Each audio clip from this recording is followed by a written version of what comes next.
Coming up next, All Guts So Gory presents a film that needs no introduction. Hello? Hello. Who is this? You tell me your name, I'll tell you mine. Why do you want to know my name? I want to know who I'm looking at.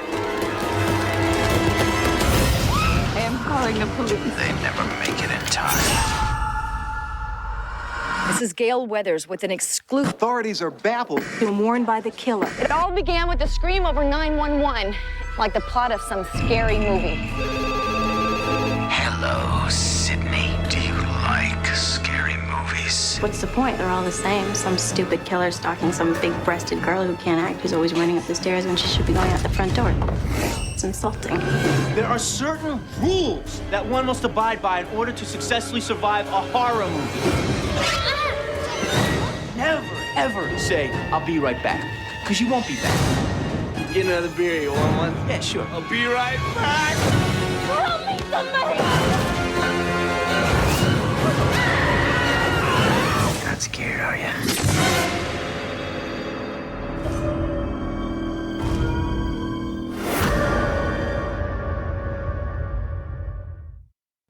The mad and macabre. Oh, what monster could have done this? I'm just gonna bash your brains. Live or die. Make your choice. Wake up, little girl. Playtime's over. We don't know what death is. Sliced and diced. Welcome to the All Guts So Gory podcast. Our conversation today is on the iconic original 1996's Scream, celebrating its 30th anniversary this year, 2026.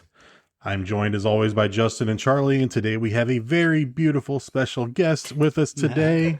Guys, we can finally say all of our wives have now joined us on the pod. Please welcome Mary Marie to the show. Hey guys, long-time listener, first-time caller. Very excited to be here. Thank you so much for being here. Before we get into Scream, Mary Marie, you've listened to the show before. Please fill us in a little bit about your relationship with horror films. When did it start? Were you like us guys where it was way too young, you found some stuff you shouldn't have and then developed a taste for it? Were you older when you got into some of this stuff? When I was younger, I watched horror or scary movies with like my dad. So I kind of remember watching like Tales from the Crypt. And then growing up, honestly, Justin was probably one of the most influential people with scary movies. And it was kind of like our thing to go do and go to the movie theater and go see scary movies. This Justin? Yes. This guy? This guy. Justin's been part of my life for like 25 years. True. So Sarah was not a fan. So Sissy volunteered as tribute, essentially, to watch some of these movies. Yes. Mm-hmm. So. Like Katniss. I think there was only one time I had to walk out of one. It was the Texas Chainsaw Massacre because I was like, oh, it was a little too bloody. I mean, I came back in, but I was like, that was the Jessica Biel one, I think. Yeah. That's a good one. There's no way I was walking out on remake. Jessica. Nope. Nope. Solid one, though. So for the big question that we ask all of our special guests here, tell us your top 4, in no particular order, horror films, your Mount Rushgore of horror films. Well, Scream is definitely one of... I like movies that have sequels, and this one's got quite a few, and it even has like a spin-off show, so you can kind of do some nice binging with that. And then there's always like a female lead, and she, always wins at the end. Girl power. Yes, yeah. Absolutely. Another one I like a lot is Happy Death Day. I think that one's good. Yeah, it's very fun. It's a fun one. Agreed. Yeah, guys should do that one soon. Anytime you put Groundhog's Day theme with a horror, I'm in. Yeah, I'm in. or even like the Tom Cruise Edge of Tomorrow. Oh, like such a good movie. Yeah, that like reliving the same day over and over and perfect. Yeah, it's so good. Yeah. I guess that's another like female heroine one as well. And then you like heroin? What? Jesus. That's how I got to keep up with the kids, You ain't keeping up with nobody. That's the the cocaine. And then I like Jessica's Body. That's a good one too. Jennifer's Body. Body. My bad. Well, you didn't watch the one she did, okay? That was Jessica. So that was Kirkland brand horror. It's a Hallmark version. And then other ones, like I do like Paranormal Activity. I like found footage ones, like VHS. So, yeah. Okay. Yeah, I think you introduced me maybe to VHS, if I'm not mistaken, because you were a few years ago, 5 years ago, I think VHS 84. I think when that one came out, you were like, "Oh, VHS, like you should watch this. Like it's really good." Mm-hmm. I think that was the first one I saw. The first one I saw was 84 before I went back and watched some of the other ones, and we ended up doing one on the pod, the original one. Yeah. Well, Justin introduced me to the original one. So. Did I? There you go. Yeah. There you have it. I'm so influential in all of your lives. All of them. Yeah. Mary Marie, did you listen to the Ready or Not podcast? I did. That we did. How do you feel about being volunteered for the All Guts So Gory spinoff pod, Wives Out? Oh, we've already been texting about it. Really? Really? Wow. You guys got brainstorming workshops done yet? I think Sarah sent one text and I replied, and that's as far as we got. Awesome. There was a movie in a month, so discussed. What movie? It's a surprise. Oh, okay. Fair enough. You're not a wife. Yeah, wife. Guess not. It's going to be... Either. Wives is in the title of the movie, though. Yeah. It's going to be like 13 going on 30. Yeah. I mean, that's a good movie. Don't knock it. First Wives Club? Stepford Wives? No? Maybe. All right. Well, thank you again for doing this. I know you're a little speculative, but I really appreciate you being here. It means a lot that you support our venture and really appreciate it. Another reason, besides Mary Marie being here, guys, that this is a special episode. It's our 50th episode of All Guts So Gory. Holy shit. How about that? 50. Yeah, That's 50. just the regulars, or does that include That's all the together. minis? Okay. All together. 50 episodes, our 32nd film. That's like 10,000 hours, man. If it's a Something like minute. that, which means we should It's be a starting to minute. get kind of good at this eventually. I don't know about that. Depends. I mean, Charlie already told us he's on like a 2-day bender. So we'll see how That's this it. goes. So yeah, 50th episode. I mean, what better way than to do a tentpole horror film like Scream? This will be our third tentpole film, like an all hands collection. It's not just a Mike pick or just a Charlie pick. This is we all love this collectively enough to do it together, and doesn't need anyone to be like, I'm calling dibs on this one kind of thing. So Dibs. So Scream, guys, 30th anniversary. Really huge impact when this movie came out.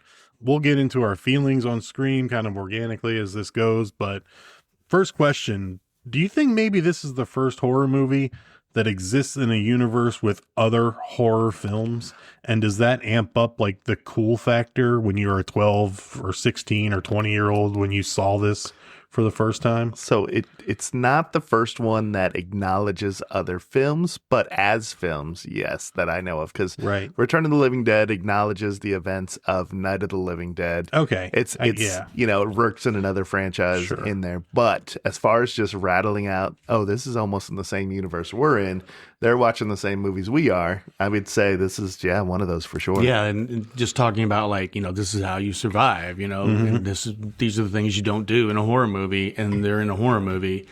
But like horror movies it's like usually in horror movies when they give nods, it's usually somebody's watching TV with a horror Yeah. movie on, like in Fright Night, there were horror Sure. movies on in Nightmare on Elm Street, there were horror movies on TV Glenn's in the watching background. Evil yeah. Dead, I believe. Yeah. In Halloween, the kids are watching the Howard Hawks, The Thing from Another Planet. Yeah. on That's TV. really common. I don't know when that started. but it's That's out, fun. but they don't like exist where they're like at the level that Scream's doing it. I think. Oh, right? yeah. It's subtle, more subtle than, Scream is not subtle. Yeah, it's almost like Scream is like a love letter to all the horror movies, the slashers probably most specifically that came before it. Yeah, like a lot of them will also have like Easter eggs where they'll like, use character names or, but this one is just straight up horror movies. And this is how you survive horror movies. And then we'll get into it, but there's a lot of nods to horror movies in this horror movie. Right. I didn't catch any. What is your relationship to Scream, guys? Came out in 96. For me, I mean, I was a 12-year-old, so this was not one I was at the theater for, but I remember renting it when it came out, so like 97 or so. You guys catch this one in the theater? What month did it come out? December. It was a Christmas release. December. Okay. So I started working at the movie theater in February of 97. So I'm pretty sure that it was saw still this. out then. Yeah. It had an pretty 8-month run in theaters, which is a 90%, long time. 90% sure that I saw this one in the theater. And we've talked about movies that hit at certain times in our lives. I think 16, 18, that range, you're just like, you're kind of like becoming your own adult, right? And figuring out, oh, I do really like this stuff. I mean, I'd been a big fan of horror movies before, but this one hit hard and was an instant favorite. Yeah, I don't remember if I saw this in the theater or not. I probably did, but yeah. Yeah, I'm not 100% sure when I saw it, but I liked it. Do you remember, Mary Marie? Well, I definitely didn't see it in theaters because I was only like 9 years old. Yeah. So I definitely watched it at home, but it may have been like maybe when one of the other ones, the later ones was coming out, maybe the third one, and I probably rented the other two to catch up. Do you remember like watching it with a group of friends or anything or no? Okay. No slumber parties Yeah, with I didn't have Scream friends that really were into like horror films. So, because they would just... lame friends. I need to go back in time and get her some friends. Well, now I got like two pretty good friends that are into them, so... Yeah, and you married one of them. Are they both here right now? Girlfriends. Oh, okay, girlfriends. For me, I mean, this was the first time I feel like a horror movie felt like a whodunit. And maybe because I was at the age and not exposed to so much, but at this point I was introduced to Chucky before this, and then it's kind of 12 years old was about the time where I started, watching more stuff I shouldn't have and being exposed to some more movies that my aunt and my cousins had, or walking down when I was staying at my other cousin's house, we could walk to the video store and we'd walk down there and rent a couple horror movies for the weekend if I was staying over for the weekend. And, little, mom and pop video rental. They didn't care that a 10 and 12-year-old were walking in and renting Leprechaun. Just don't go in the room behind the curtain, kid. It had a room with a curtain. It was a beaded curtain. It wasn't even like that. It was just a beaded curtain. You could see right in there. It was so they could hear you go in. Why were the boxes so huge for those videos? I need to know. They probably came with those other things, like a book. A book. Is that what you're talking about? Okay. No, you get like a prize in a cereal box. There's probably like a prize that came in. Is that like a Cracker Jack off? Is that what that is? If you will. Anyway. But yeah, it was like, one of those ones that when I started watching horror, this was the first one that felt like a whodunit, like in Halloween and the Jason movies and the Freddy movies. Like those are the ones I was exposed to first. And they're like, you know who the killer is. They tell you who it is. You see him the whole time.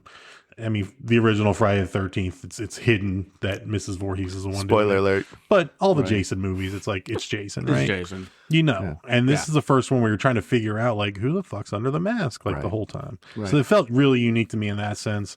And then, watching this, like, all the other references to, like, Leatherface and Silence of the Lambs. I probably didn't watch Silence of the Lambs until after I'd seen Scream. All these other references they make, it's just like made me want to go see those movies that they were talking about. So really, really impactful on my youth and on my horror fandom. That's for sure. Couldn't tell. No secret that horror, I don't think, was in a good place here in the mid 90s after like the 80s slashers had kind of died. Jumped the shark. They'd beaten those to death. The Halloween, Jason, Freddy, they'd all run its course. Wes Craven's New Nightmare was 94, and they, like slashers were dead basically. And there really wasn't, as we did 1993 on one of our Fear Years episodes. We know that movie year sucked for horror. And I think some of the best early 90s horror movies are like Silence of the Lambs, Misery, some of these films that are like, just kind of not necessarily IP. They're not IP. They're not slashers. They're thrilling. They're good. But I don't think there's like a whole bunch that you can point to like that are just amazing. And I think Scream, do you think it kind of saved horror? I mean, even Wes Craven didn't want to do this at first. You knew that. I mean, sure, that's going to come up in our research, but he thought, everything had been done. And you were kind of phasing out this horror slashers, especially. Yeah, I would say it definitely made it fun again. I don't have much else to say about that, but yeah, really made it a fun movie-going thing to do. 173 million. I'm sure you're going to bring that up, but it was a massive hit. You know, put it back in our zeitgeist, if you will. I got nothing to add. Yeah. Well, I think it helped save horror, bring slashers back. You said it like I just said it. I agree, sir. Tell us how much you hate Reddit. Did you hear his Reddit thing last time? Oh my god! What is the Reddit monitors? You were like, yeah, the Reddit mods. It's like he's like, go off yourself. Yeah, have to be careful. Nerds. I just want to know if Hellraiser was overrated or underrated from other horror fans, and they're like, delete, go search the sub for this answer. I'm like, it's not fucking there, you cocksuckers. Whoa! Anyway, wow. Pulled a scab off of that one. Damn. Anywho, the tagline for Scream: someone has taken their love of scary movies one step too far. Solving this mystery is going to be murder. Little wordy, super wordy. I don't like the long ones. Yeah. That's what she said. What? Not what she said, probably. Yeah, a little wordy. If it's a murder mystery, solving this mystery is going to be murder. Like, it's almost too on the nose. I don't know, or just not clever enough. They could do better. I feel like this is just like, I don't think there's a guy who does taglines as a living. They just like. Hey, what are you doing? Give me some cocaine and like, hey, this is a good one. I don't know. Let's try this. Yeah, that sounds great, man. That's great. I mean, high school. It's a killer time. Oh, right. Yeah, right. I think that is. No one gets out alive. That's got to be a tagline for something already. It's not. How about you better watch out if your mom's a hoe? I mean, that's a good one, right? Your legs closed. No. Oh. You won't be right back. Yeah, I'll be right back. There are rules. This isn't Nam. This isn't Nam. We're not in Russia. So yeah, this is a Wes Craven film. He's got classics in 3 different decades, with his debut Last House on the Left coming out in 1972. Mary, did you see that or the remake of Last House on the Left? Saw the remake Aaron Paul of it. in it. How did you feel about that one? Because I know something you don't like and I don't like, and it's and I don't like. So long ago, spoiler alert! I don't like it either. Well, I know both of us, we don't like when like rape goes on too long, and Last House on the Left is notorious for that. Yeah, you're looking for that Goldilocks of rape, just right. Yeah, you can imply it. It doesn't need to take 5-10 minutes. We got it. Yeah, do you like the dramatic music and shut the door? You know what's going on behind there. And there's no door to shut. They're just outside in the daylight. It's brutal. Yeah, so Last House on the Left, and then A Nightmare on Elm Street in 1984. 12 years after that, and then 12 years after this is Scream. So every 12 years, he's putting out something amazing. 2008, didn't do anything. You forgot. Jeepers Creepers. And The Hills Have Eyes. You forgot some of my favorites, Shocker and Deadly Friend. I love Wes Craven's great. Okay. Yeah, not all of them are great, but Yeah, no, Wes Craven's in our Hall of Fame. First ballot. Already in. So he directed parts 1 through 4 of Scream. I kind of think I like 1 a lot. I like 2 a lot. I think 3 and 4, like I kind of like them in the order they came out in. Not really a huge fan of 3 and 4. You guys, any thoughts on the sequels? I think we mentioned it a little at least bit. Up through 4. 4 is the most mid of any of them, which it was fine. It was just like, oh yeah, I'll take the sheet cake off the dessert plate or whatever. It's just fine, right? 5 came back kind of with a punch there, and 6 was pretty solid. So, but yeah, 2 and 3, I don't remember them. I know I watched them, but I'm gonna forget this one too. In case you didn't know, that was Charlie, guys. Yeah, 2 was good, and then I think 6 was. I remember liking that one, and then the show. I like the TV show. You were the bigger fan then. I didn't even know there was a show. I didn't f around with it was that on show. MTV, right?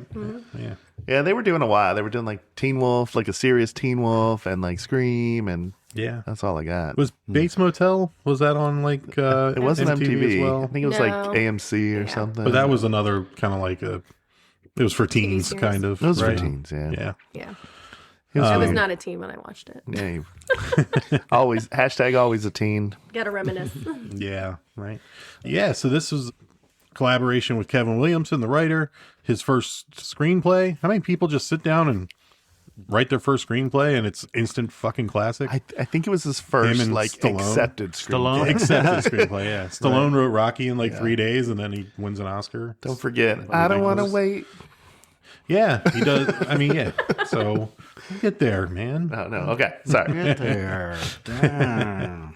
Yeah, so he's the writer on Scream. He wrote I Know What You Did Last Summer. He wrote that in the early 90s and it never got picked up. He wrote Scream in 2 days, apparently, wrote the screenplay for this based on the Florida Gainesville Ripper case. So he wrote the script for Scream in 2 days. It got picked up, and then as soon as Scream was a big success, I Know What You Did Last Summer was greenlit right away because he had it ready to go. That came out in 97. He wrote Scream 2. He wrote The Faculty, which we've done on this pod. Yeah. And then creates Dawson's Creek, which debuted in 98. He wrote and directed Teaching Mrs. Tingle in 1999. Did a lot of TV after that. And you guys know what the zip code is at Dawson's Creek? No, I don't. 90108. God. It might not be, but oh my God. He's channeling his dad jokes. You're better than that, man. Yeah, that's what I've heard. That's pretty solid. No. Anyway. Solid. Teaching Mrs. Tingle, you guys seen that? I liked it. No. I learned that none of us are using the word ironic correctly from that movie. Oh, really? Really, it's this whole thing where it's like, what's her name? Mrs. Tingle? Yeah, Mrs. Tingle, played by... Didn't see the it. hot older lady. What's her name? Helen Mirren. What's her name? Yeah, Helen Mirren. She dresses down Katie Holmes by telling her that she doesn't know how to use the word ironic, and it's this whole bit throughout the whole movie. Yeah. If you think you know you're using it right, you're not. I had ironic. I remember vividly a substitute teacher coming in to our English class, and we were talking about irony. And he literally asked the class if anybody knew what irony was, followed by, and it's not when you have an iron knee. And he thought it was so hilarious. It's not when a black flies in your Chardonnay. Like, holy crap. None of Alanis's references to irony. No, they're not ironic at all. No. That's our ironic moment. Bing, bing. Yeah, but Kevin Williamson, small palette, but big impact. Didn't know where you're going with big. So, the cast list here, we'll go through the cast as we get into the movie, but we'll at least start with a couple of the bigger names. Nobody's top bill in this. Nobody's big at the time, really. Yeah. I mean, except for one. I mean, yeah. On the poster, they listed the actors in alphabetical order, except for Drew Barrymore at the end, because they didn't, nobody was top of the line, then the title, and then the supporting actors at the bottom. It was all, David Arquette, Neve Campbell, Courtney Cox, Matthew Lillard, Rose McGowan, Skeet Ulrich, and Drew Barrymore. Henry Winkler. Wasn't on? No, he's uncredited in this. Really? He's uncredited. The Fonz. He didn't get... He wanted to stay uncredited to not draw attention away from the younger stars. When did Friends come out? 94. Yeah. So Courtney Cox was probably the second most established one, right? Yeah. Yeah. We had Party of Five and The Craft. Let's start with Neve Campbell, right? She's Sidney Prescott. She's the heroine of this movie. She's the big star for this franchise. Party of Five in 1994. I'd never seen it. Pretty huge. Still have never seen it. It's pretty big. I haven't. I never watched those shows. That 90210, Melrose Place. Never seen an episode of any of those. Same. So, what? Justin, this is your what kind of life did you guys live? I was watching Rugrats. I was watching sports. Getting laid. Getting paid. Getting laid watching sports. Now, Party of Five was good, man. It was about this older brother that basically the parents died, so he had to take care of his younger siblings. Neve Campbell was, kind of annoying in this one, but Lacey Chabert, Hallmark Queen Lacey Chabert was in that one. Scott Wolf, Matthew Fox from Lost. Your Lost. Guy. Yep, that's who I know him from. Well, yeah, Jennifer Love Hewitt had a big role in that one too. So Party 5 was huge, and then Neve and Skeet were both in The Craft together. Yeah. The Craft. Have you seen The Craft, Mary Marie? I feel like that's one that's up your alley. Yeah, I've seen The Craft. Everybody's seen The Craft, right? Yeah. Right. No. Once. You haven't seen The Craft? Once, but I don't remember much about it. It was a long time. Good. It's good. Okay. It's like right before Scream, I think. It is. It came out the same year, 96. So yeah, Neve, Party of Five, The Craft, Scream. They turn around and make Scream 2 really quickly in 1997. Wild Things in 1998. Probably the hottest thing in the world for a 9th grade boy to be out. The threesome with Denise Richards at the time. Like, that movie was just... You were all about Kevin Bacon, though, right? No. He's more of a Matt Dillon. Kevin and his bacon in that movie. His hog. He shows his dick, if you haven't seen Wild Things. That's what I'm getting at. Wow. You got to warn us if you're going to drop the hog on us. Whoa. That's what she said. That's what she said. All right, kiddos. Have you seen Wild Things? Mm-mm. No? Should watch it. Sounds like it would have been very inappropriate. It's very inappropriate. Hey, when the kids go to bed, you guys. When Teddy's on his iPad with his back to the TV. No. Teddy would turn around and go, It's not scary. It's not a horror. It's like a crime thriller, but it's not appropriate by any means at all, but it's good. But yeah, this is the time when like Maxim magazine is big and starting to come out. I mean, like girls like Neve Campbell, Denise Richards, Jennifer Love Hewitt, Sarah Michelle Gellar were like in this late 90s were like the hottest stars in Hollywood, probably, as far as actresses go that are at least in pop culture. I know there's, your Kate Winslet's, your bigger stars in bigger movies and Sarah Michelle winning awards and Michelle. stuff. But, as far as like teenage culture, pop culture for youngins, like nobody was probably hotter than Neve Campbell for like a 3-year stretch. Would you agree? Okay, good input, guys. Wake the fuck up. Let's go. I know you're a Neve girl, guys. Jesus. No, Neve was pretty. Yeah, she had a good little run there, didn't she? Fucking Reddit mods. Remember Rebecca Gayheart? She had a good run too in that time frame. But what happened to her? Anyway, she's around. She did one of those movies, right?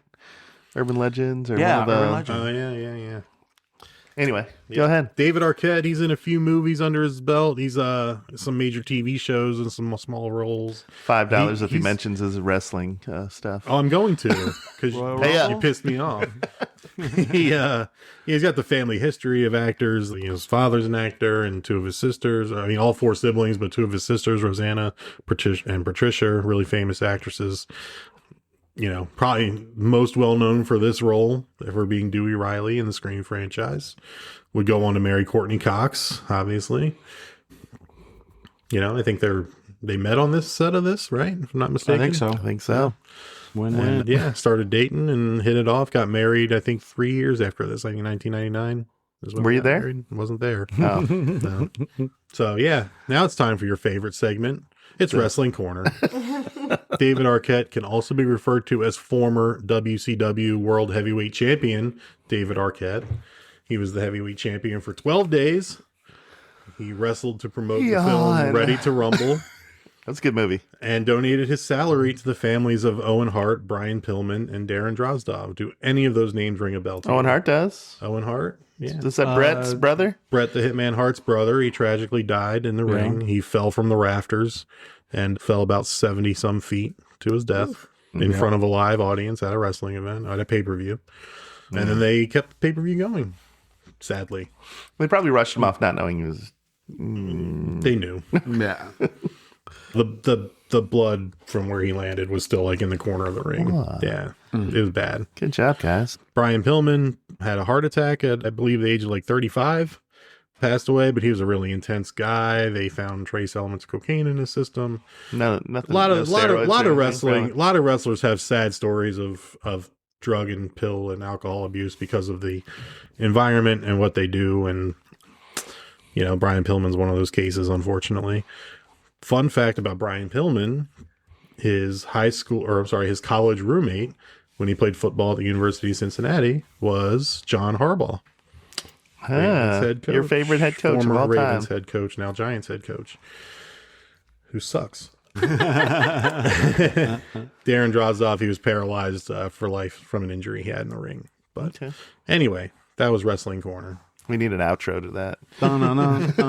Thank you for that delightful information. Yeah.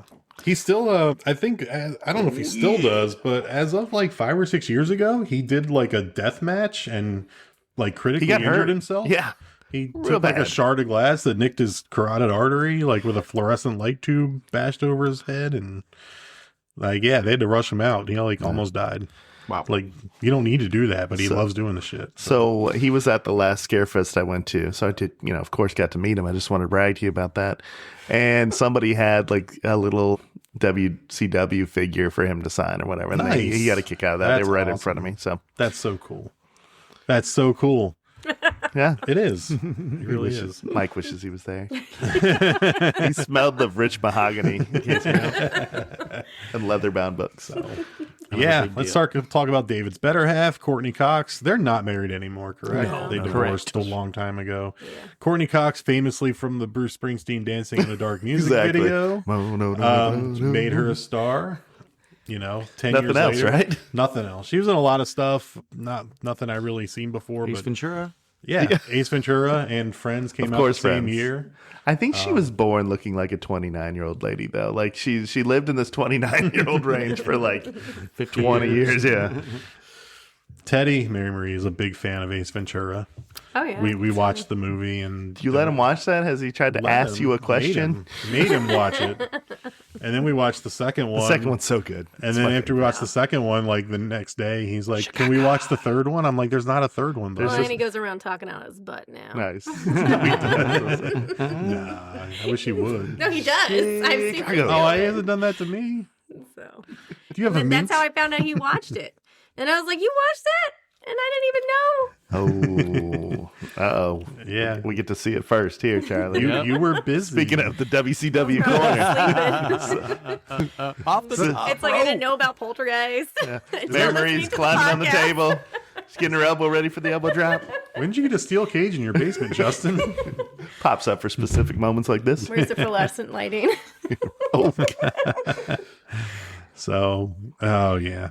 But yeah, Courtney Cox, she wanted to play this part, and I think the executives were hesitant because she's always played like nice girl roles. Yeah. And they were like, I don't think she can be bitchy enough. Yeah, And, I was going to say, she what's can the be. word to describe her character? Yeah. It starts with the B. Yeah, I just wanted she can be. Very assertive. That's what she jump is. in Very assertive. real quick and lay this earworm in everyone. I cannot watch this movie without thinking of its much funnier Bizarro World doppelganger. Oh, of course. Scary movie. Scary movie, yeah.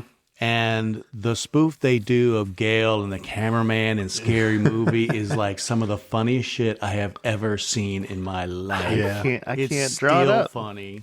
What's her name in Scary Movie? Like Gale Hailstorm? Something like ridiculous like that. But her cameraman, oh my God. It's just so funny. It's just so good. Yeah, Anyway. pull it up.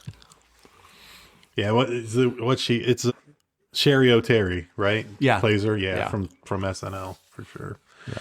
So I think we can circle back to some more of the cast as we go throughout this movie as they go. pop up. Some more big names we'll talk about. But this movie is made on a $14 million budget, grossed $173 million. That is incredible return for your investment. Came out December of 1996. This won 4 Fangoria Your mom Chainsaw came out Awards. December of 96. It was kind of perfect. Yeah. I'm sorry. Nobody's mom here came out ever, but Ever? Yeah. 4 Fangoria Chainsaw Award wins: Best Wide Release Film, Best Actress for Neve Campbell, Best Supporting Actress for Drew Barrymore, Best Screenplay for Kevin Williamson. Skeet Ulrich was nominated for Supporting Actor but did not win. oh, Skeet, mother effers. Let's talk about yeah. Bad first Broke the name. seal. Probably a good first name until Lil Jon came around, right? Who came around? Was it Lil Jon? Lil Jon, yeah. Ski. Let's talk about the ratings for a minute. Metacritic gave this a 66. Is that far too low? 66 is in the green for Metacritic. But Respectable, I think. Yeah. it's I in the wanna green, but say- I feel like it's got to be an 80. Do you remember the least. episode where Charlie was talking about Nick Cage and how he always knew where the upper limits and the lower limits of the microphone are? I do believe this went past the upper limits on Hokey a few times in the movie, so maybe that hurt it. Yeah. Like more yeah. the principal getting stabbed. That was a little hokey for me. Really? It was out of place. It's just like his acting on it was kind of like, oh, well, okay, that's fine. Sorry, Henry. Right, fair enough. I mean, 66 is still we've seen worse. Oh, definitely. I love worse. There's way worse Metacritic rated movies that I love, but I don't know. I feel like maybe I'm just a little biased because the way this one impacted me as a child and like formed some of my horror education. Yeah. That I feel like it's just a much better film than with the 66. tagline. I'm circling back to that tagline. Remember, it's like your love of horror movies will get you some 7-page thing that you read earlier. Yeah. Do you think they did a good enough job establishing that Skeet and not Skeet, but Billy and Stu were giant horror fans? I feel like we learned that kind of at the end that they were big horror fans. Because it's Jamie Kennedy, it's Randy, right? He's definitely the one that's the movie head. I think they mentioned like when he comes to Sydney's room in the beginning. I think he said he was watching the movie. I want to do that whole. I want to do that whole line later. There's just very small little things that he drops that they'll watch a movie, but it's nothing to like Randy's. So I was watching The Exorcist the other night or tonight. And it made me think of you. Yeah. Oh, really? Yeah. Mostly because it was edited for TV. We started off a relationship hot and heavy. Like going for that R rating, maybe an NC-17. But now we're kind of more edited for TV. Smooth, buddy. Smooth. Yeah. Do you use that line on no your wife? At the table? No. We've been a little edited for TV lately, babe. We're like at Kids YouTube right now. We're like a TVY. The TVY. Is it okay to hold hands? Yeah, right. Don't interlace them. Do not interlace them. Because that is second base in YouTube Kids area. The tomato meter? Mike doesn't know where to go after that. Yeah, now you're making me uncomfortable. The tomato Just meter wait till got we get into the movie. right. 78% critic score, 80% fan score. So both of those higher than the Metacritic rating. Both pretty even, the critics and the fans. Where would you guys rank it on a 1 to 10? I mean, for me, it's like 9.5. I give it an 8. Okay. I think I'm at a 9 just because it was so much fun. Right? It impacted me a lot. That's all. So a little biased, I guess, in that regard. There are things you can nitpick here, and I'll throw some of those out there, but yeah, like it's not a perfect movie, but it's good, and it did, in my opinion, save like a genre. If not horror, it saved the slasher subgenre. It brought slashers back. I can agree with that 100%. You know, I think without this, films maybe like The Final Destinations and 13 Ghosts, like some of these maybe don't get made without the success of Scream, or they get made, but they don't get the hype, they don't get the marketing. I think it attracted younger people. That's what I was going to say. A new generation It's to like keep it going. Like you focus too much on keeping your current demo happy, or the current one that's growing with you. You forget about it's been 10 years. There's a whole new crop of people that are doing different things in high school, right? Yeah. Yeah, kind of attract the millennials. Yeah. Which I'm sure that is not what they were thinking back in 1980s. Not at the time. No. Get Mike's favorite actress, Neve Campbell, in a movie, and you're right there.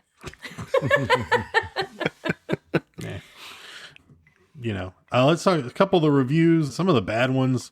John Hartle from film.com says that Wes Craven basically doesn't know when to stop with the jokes and tell a coherent story. Totally disagree. Thought it was a good blend of a little bit of humor with a pretty easy to follow coherent story. Not that hard. Yeah. Variety, which we've talked about, is a pretty tough critic for horror movies, says that though the material is more intelligent than the norm, it has an unusual third act twist. It employs very clunky stereotypes. I think that is because it's trying to inform people and educate people on horror. Like the stereotypes are there to, like, it's part of the storyline. It's part of Randy's whole gimmick is hey, if you have sex, you're going to die. And like, that's him bringing these things out for everybody. Spoiler alert. I was really hurt in the second movie when he died. I was upset. Yeah. I was like, you can keep Randy alive. Yeah. I especially if you're going to make remember more. He died in the first one. Yeah, they pulled him in a van or something and offed him. I was like, this. But is he in the third one or in later ones? With no, relatives. Relatives are. Or, there was a tape. You're right. And I think it might have been 4 that there was a tape played. Yeah. I think the worst review, the San Francisco Examiner, they said that an artificial It was an artificial and hypocritical effort to escape the artistic limitations of teenage slasher flicks. What? Like, get out of here. That's stupid. The good reviews that Scream got, like everyone that reviewed it positively, they understood. A good blend of scary and funny, a great third act, great grand finale. Wes Craven resuscitated the genre, etc. Like, they all understood. Those are the assignment. Those are the people who don't like puppies or fart jokes that turn this thing down. Yeah. Or puppy fart jokes are the best. Anything else you guys want to? Yeah, you're a poo-poo head. That's what Teddy would say about some of those reviews. Yeah, well, rightfully so. Poopy. That's a turd. So, anything else you guys want to hit on before we get into the Before film? we dive deep? No. All right. Good. So, the iconic opening scene to Scream. Phone rings, little banter, and then what's your favorite scary movie? We get Drew Barrymore, right? Mm-hmm. Similar to Janet Leigh in Psycho, Drew Barrymore shows up. Everyone's like, this is the big star of the movie. She's on the poster. She's on the two separate posters. She's like front and center of the second one. She's on the left, but in the front row. And then she doesn't make it out of this opening scene, guys. What? Yeah, I know. It's crazy. So Wes likes to do that. Should we have the Drew Barrymore conversation, or do we want to talk about this scene? Sure. Let me jump in real quick and be like, Wes did this with Tina too in Nightmare on Elm Street. Is like, we're going to start with her, the blue-eyed blonde. She's going to be our hero, our heroine, if you will. So he likes to do this a little bit. Yeah. But for Drew, I mean, I'll let you guys lead that one if you want. I mean, I don't remember much of her as a child actor. Obviously, no E.T. That's the one with the alien. Yeah, Firestarter. I know some of the stuff, but I want to say I didn't recognize like Drew Barrymore as an actress until like The Wedding Singer, because I was 14 when that came out, and so that's around the age I started being like, okay, now I recognize like, oh, that's an Adam Sandler, and like who actors are right between the I don't think I didn't see Scream when I was 12 and was like, that's Drew Barrymore. Like I just didn't know, didn't put it together. Unfortunately, a lot of her reputation came from her, pretty rough childhood. I mean, she was she comes from a famous Hollywood family. royalty, right? So, I mean, she has the stories of partying as early as like 7 years old, like super early stories of just being exposed to things she shouldn't. I mean, didn't she like divorce her parents? I mean, what's the term for that? Emancipated. Yeah, I think so. When she was like 15 or something. There's a lot of actresses and actors that emancipate just because they get around child labor laws that way. Mm-hmm. So I don't know if it was a contentious thing or not, but I do know a lot of actresses and actors have done that. Personally. No. Personally, yeah. I know them. We're friends. Is it too late? Can some of us still do that? Why haven't you brought him on the podcast yet? As a 45-year-old, emancipate myself from my parents. Sorry, Mom. Yeah, I mean, there's a. I think when she was I don't know how old, but she went on Letterman and like flashed him. Yeah, got on his desk and like that was around about and flashed him. Time frame, yeah. In the 90s. That's partially Letterman's fault, too, though. I mean, I guess she was was she into drugs, alcohol? Yes, like yes, heavy? and yes. Yeah. Apparently, it was a very early exposure to drugs and alcohol. Yeah. Allegedly, so I don't get sued. Yeah. Yeah, this movie comes out. She's wearing a wig. It's not her real hair. In Scream. Way to crush everything. Yeah. It's a wig modeled after Michelle Pfeiffer in Scarface. Scarface, not Scareface. Scareface would be a good spoof. Scareface was the original title. Or the original is where we go in October. No. Scareface. You had me fooled. They went now it's called Ghostface. It was called Scareface. Jesus Christ. Or Scarface. Give me another bourbon. There used to be Peekaboo. Now I just call it Scareface. That's what I do to kids. Scareface. It's like Mr. Sleepaway Camp right over there. Mike has when did Drew Barrymore marry Tom Green? Was that like 99? It was so short of a 2000, somewhere in there. Time. Were you guys Tom Green fans? No. Tom Green was funny. No, he was in that road trip movie. He was funny. Yeah, I liked Tom Green. But it was the show. It was small. I just remember his pizza song or something. Oh, let's hear it. And a one, and a two. Or whatever. My bum is on. That's on. He's famously referenced in an Eminem song. Yeah. Where's your LeBaron, Freddie? I don't see your LeBaron. Freddy Got Fingered. Is that what you mean? That's so good. So bad, but so good. I think saw. I think he was in the Charlie's Angels movies. Tom Green was? I never saw But Drew those. Barrymore. But Drew Barrymore's in that, yeah. Yeah, because they were like love interests. I mean, it was like the, what is it called? Like Gentleman Caller. Oh, okay. Gentleman caller. Is that what you call it? Mike was once your gentleman caller. No. I saw Tom Green do stand up in Baltimore. Yeah? Yeah. Were you first in line? Town. No. It was spur of the moment. Me and some buddies, we were at a brewery, and breweries aren't open super late. They close at like 10. So we were like, what do we want to go do next? And there's a comedy club that, wasn't far from where one of my friends lived. And so we just happened to look on the calendar and saw that Tom Green was in town. We're like, fucking Tom Green. This is like 2017, 2018. And I feel like if Tom, he's go ahead. way past being famous and probably has been disappeared for a long time from, stardom.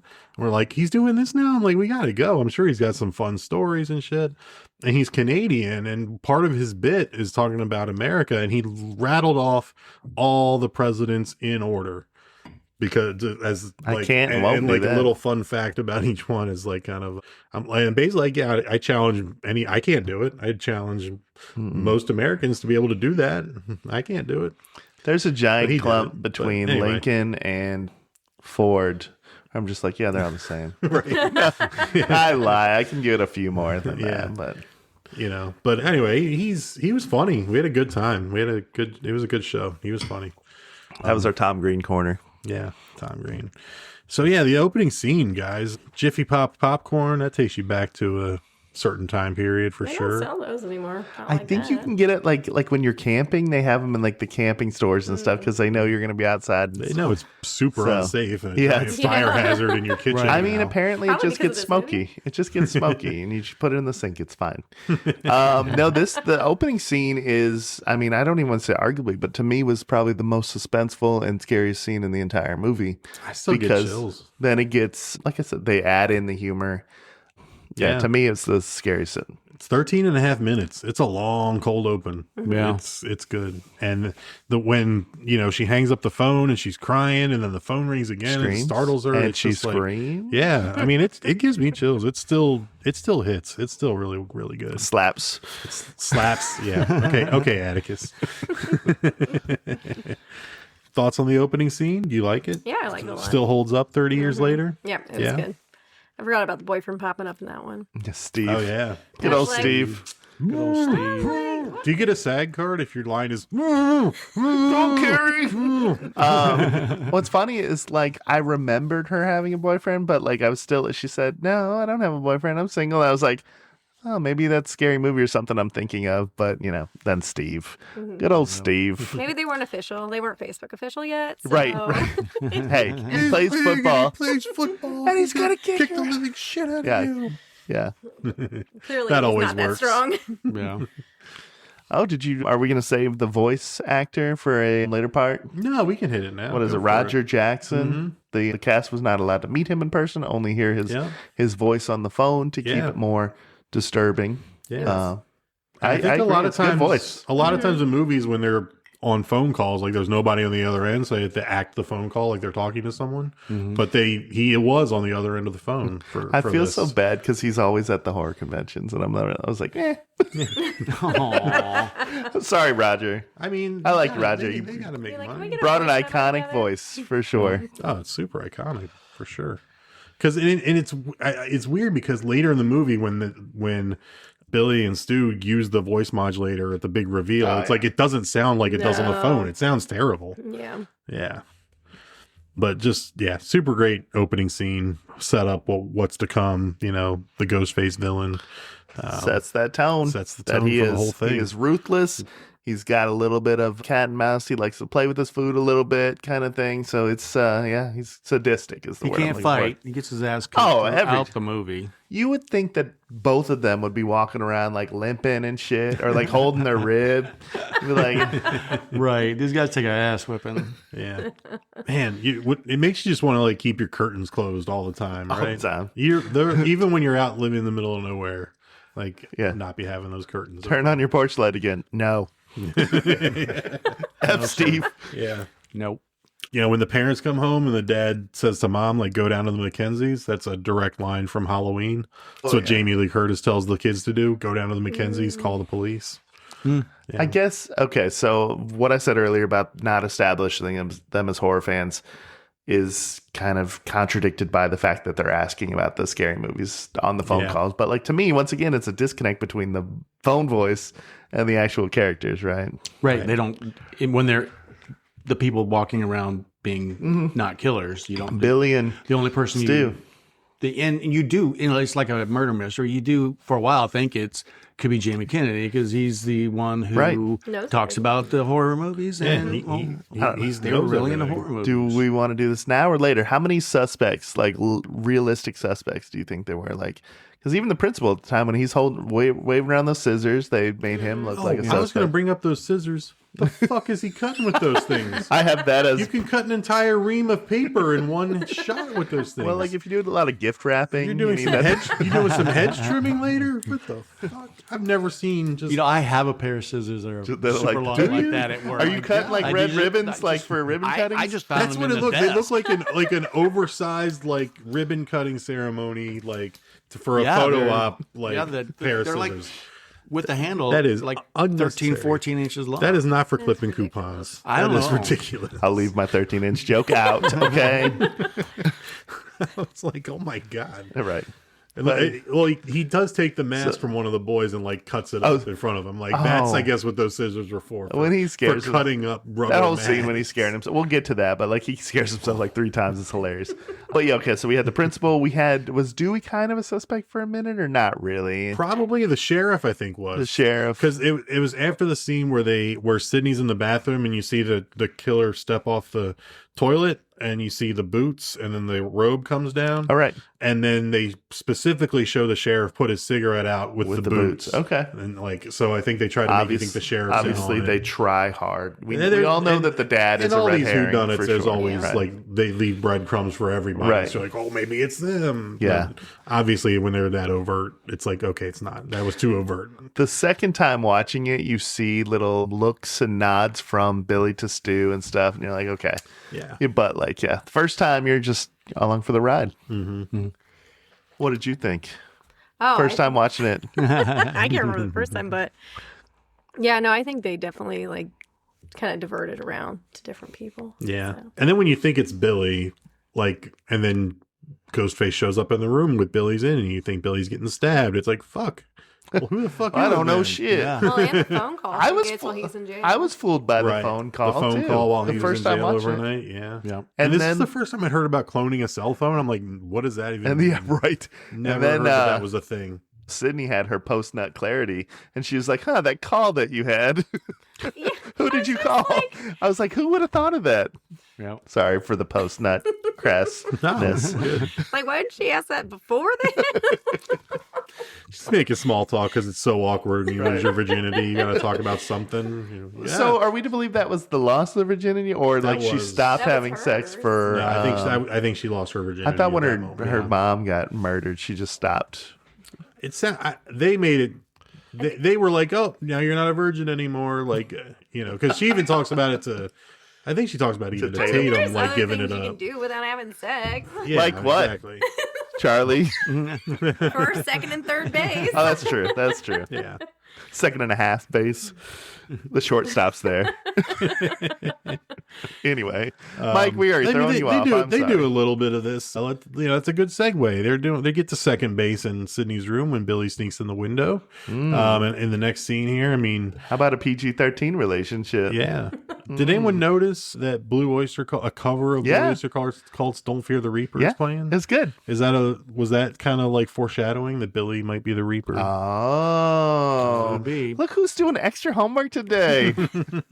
So here's symbolism. Here's the only homework I did because they play the song several times in the movie, or the Red Right Hand or whatever that one. The beginning of it. Oh, Nick Cave and the Bad Seeds. Yes, and that is the theme song for Peaky Blinders. It is. You're right. Yeah, it is. Never seen Peaky Blinders. I was like, where did I I saw hear one that? episode. Where did I I've seen, hear the that? first episode. I saw the first episode. I was I like, couldn't hear what they were saying. Is so I it didn't come British? back. Is it British? I Oi. think it's Irish? Is it British? I don't know It is British. Okay. Yeah, they're British. from Northern England, it's in that area. Birmingham. Oi. The second one Anyway. has a Dave Matthews song. Does it come out on Tuesday? Tuesday. In it. I won't even try. Bit rude to put that knife in me Get chest, all in like, it? you gotta go all Cockney though. Gotta be, oi. Start with the oi, and then the aloe. I'm gonna take the tube or the fucking motor. Anyway. That's a shout out to our British fans. Yeah. Who we never And insult. Mike. There's a guy on Instagram that does an incredible voice work, and like I don't know if his girlfriend or his fiance, whoever it is like in on the joke because he's got a million some followers and they're making bank off of him doing a great British accent and shit. Even I thought though you were he's about Australian. I thought you were talking about the guy that does the Asian accent. But he does like all these accents and like, impersonating movie characters, and his wife is just like, God, stop. Like it annoys her to death. But like, That's you're making probably bank. legit. She's probably acting. She probably loves it. Yeah. Just saying. Okay. I think every wife loves our annoying shit. Yeah. That's all I gotta say, right, Charlie? Yeah. Once it starts bringing in the bread. That never helps you guys sleep at night. But she'll come home from work and he's just like dressed in like full Voldemort, like, and she's just like, oh God, like She probably likes it. she's like, stop, but really like doesn't want him to stop because it's a pretty fat paycheck probably from Instagram. I'm making no jokes about no means no. Okay, where are we at? So yeah, we get to school the next day. There's no social media, so it's not till the next day, like when People find Sydney out, gets yeah. to school, that Tatum fills her on the news, and she's like, "Oh my God, you're kidding!" Like, Yeah, you find out Tatum- a whole 12 hours went by, and since Tatum's brother is this Dewey. happened. So we found that out. Yeah, Gail Weathers, Courtney Cox. We see her kind of doing her thing. We don't really meet her yet. We don't get the whole backstory between her and Sydney yet, but she's there, covering it as a news story. The police are interviewing some students. It's our first glimpse when they interview Sydney that there's more to her than what we've seen already. A lot to uncover, a complicated life story.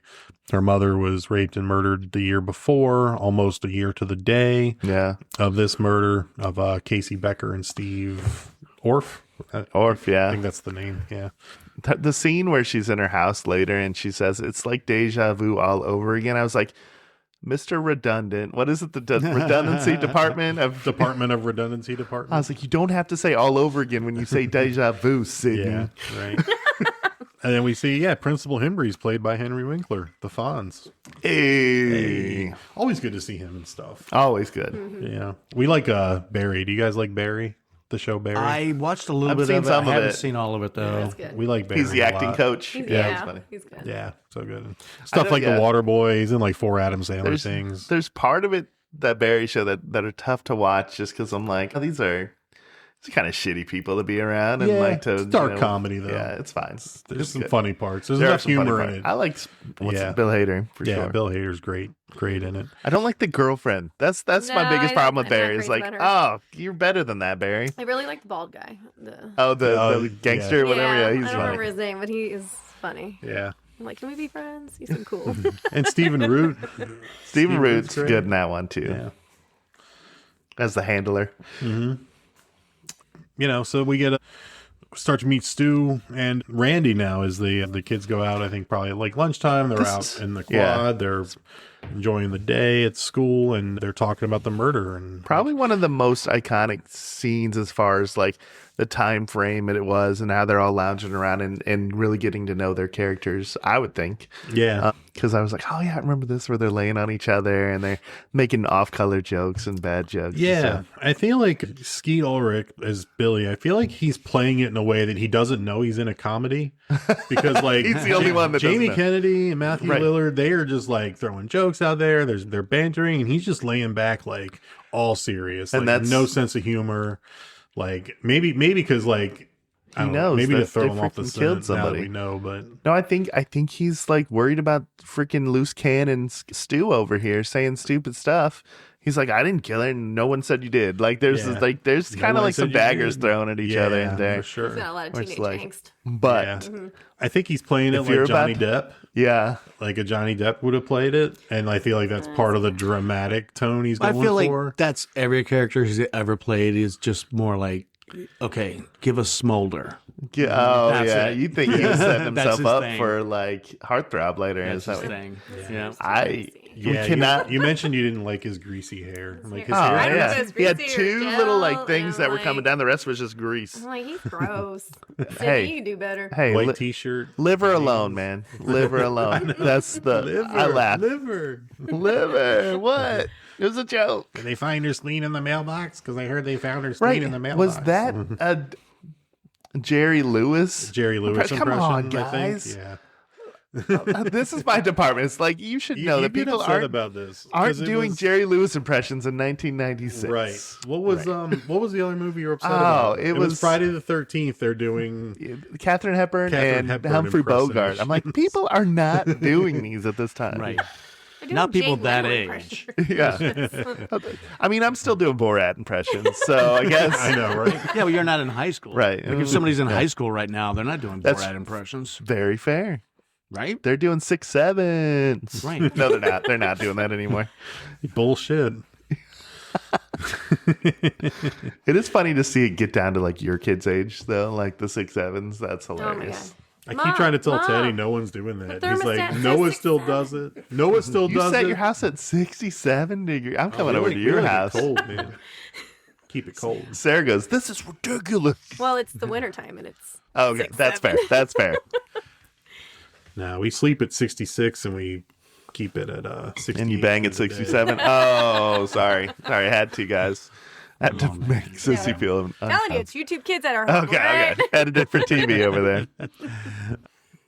Yeah. So then we get, Randy delivers that sliced and diced, which is part of our intro. Yeah. I felt like that was, pretty cool line. I thought it was like a quote from another movie. We- I was like, we what wa- movie is yeah. that from? We watched that movie. He's like, where have I heard that before? I'm like, you listen to this podcast that you're about to be on?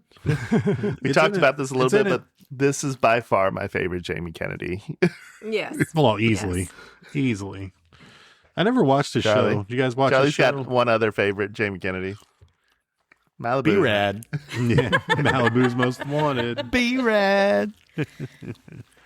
Didn't get much better for him. He still did a lot of stuff, but nothing I don't think anybody's really heard of. A lot of indie stuff.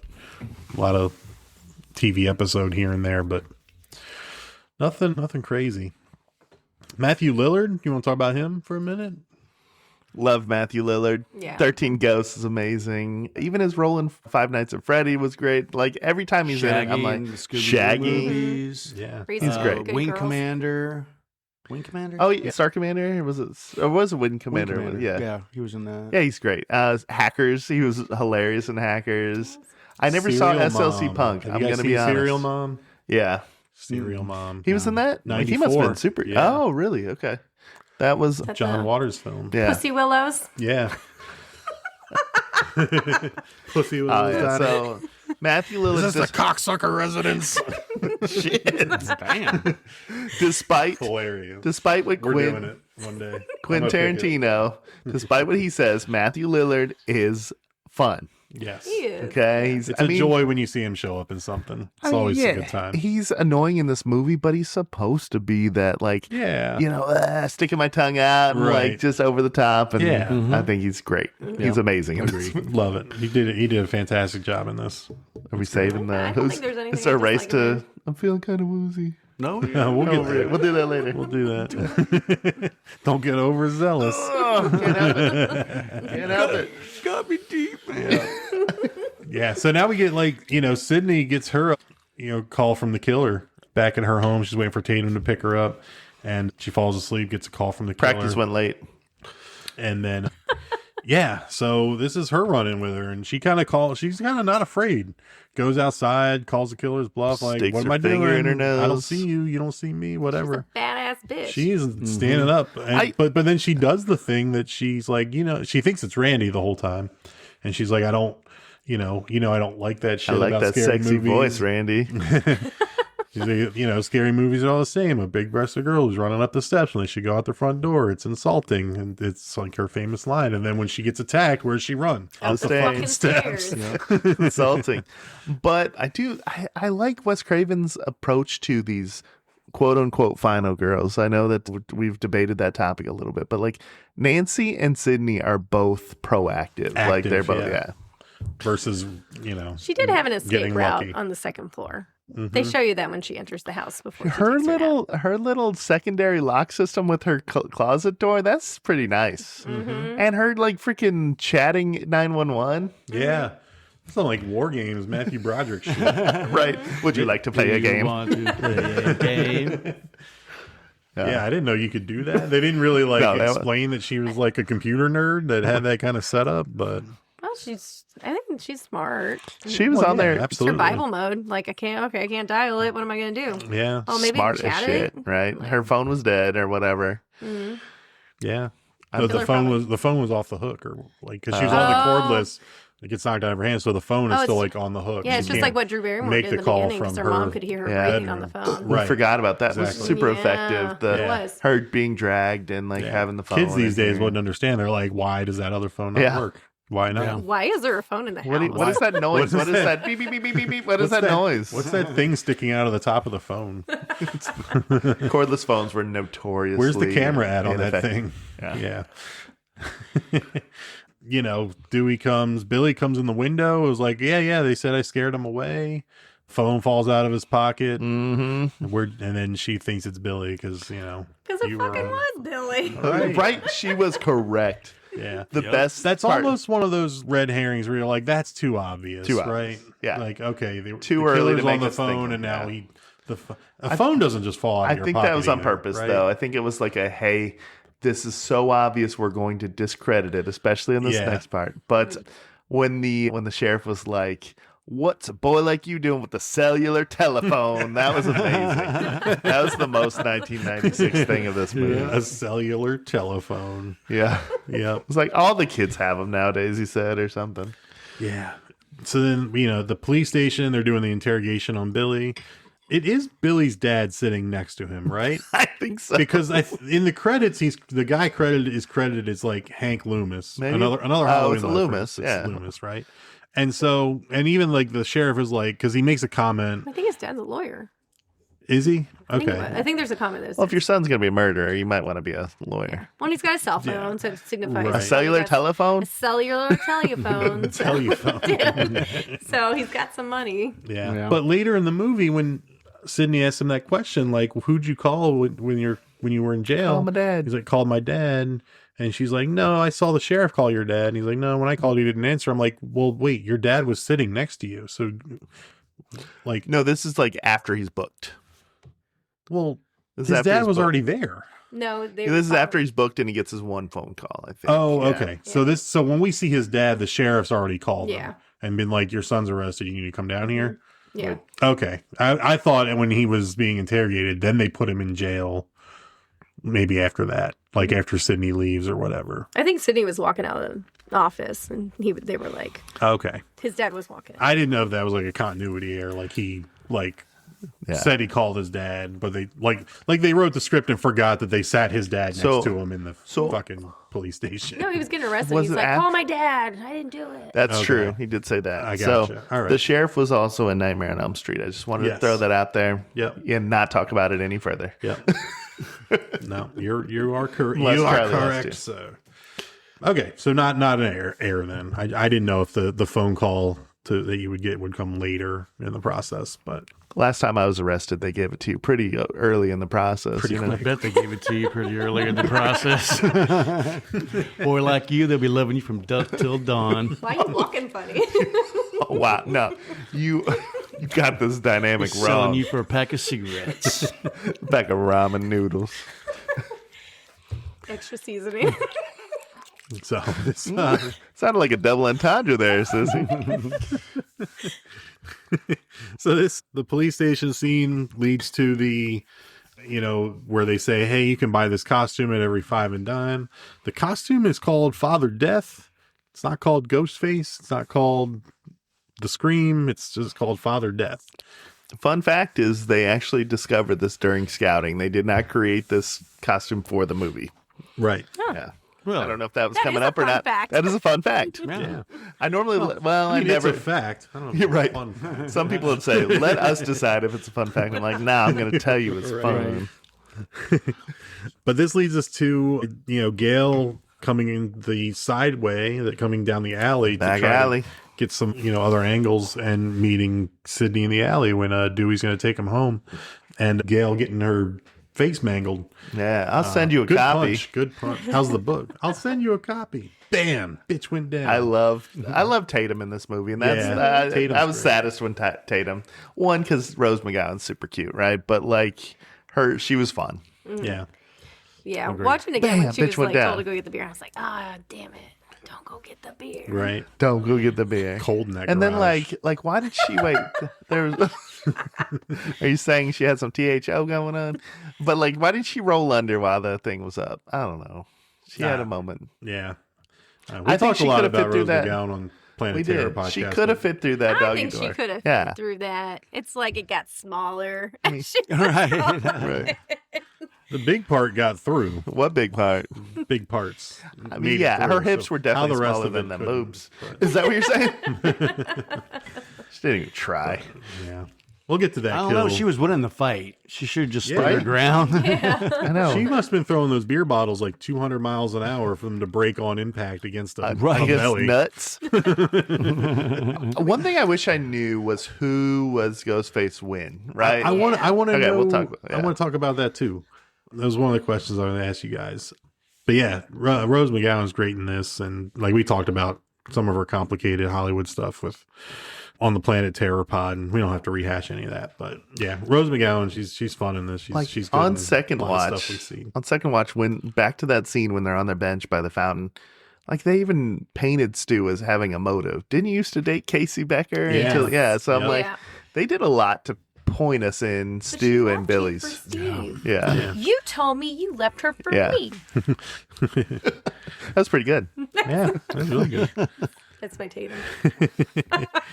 Then this sets up the killer calls Sydney again while they're at Tatum's house. So this almost kind of rules Billy out from what we know because Billy's in jail. And, the killer calls and then hangs up, and like Dewey picks up the phone. He's like, hello. Dewey picking it up. That made me laugh again. Every time. Every time. Hello. He was just vacuuming his room. When he, That's doofy. That's Doofy. That's I was scary. gonna say this is like one of those scary Weren't they movie both moments. at the scare fest? They we were. went to? Atticus has actually the whole family has a picture. Like Doofy's hugging me from behind, and like Holding David the Arquette's vacuum. over there. Yeah, Isn't he holding the vacuum? he might be. I'll have to pull up the picture, but like. I was just like trying to stand like normal. He's like, "Don't do that." And he put my arm around him and he like hugged me. I'm like, "All right, Doofy." I'll post it for the There you go. Put in your the stories. gram, Yeah. if you will.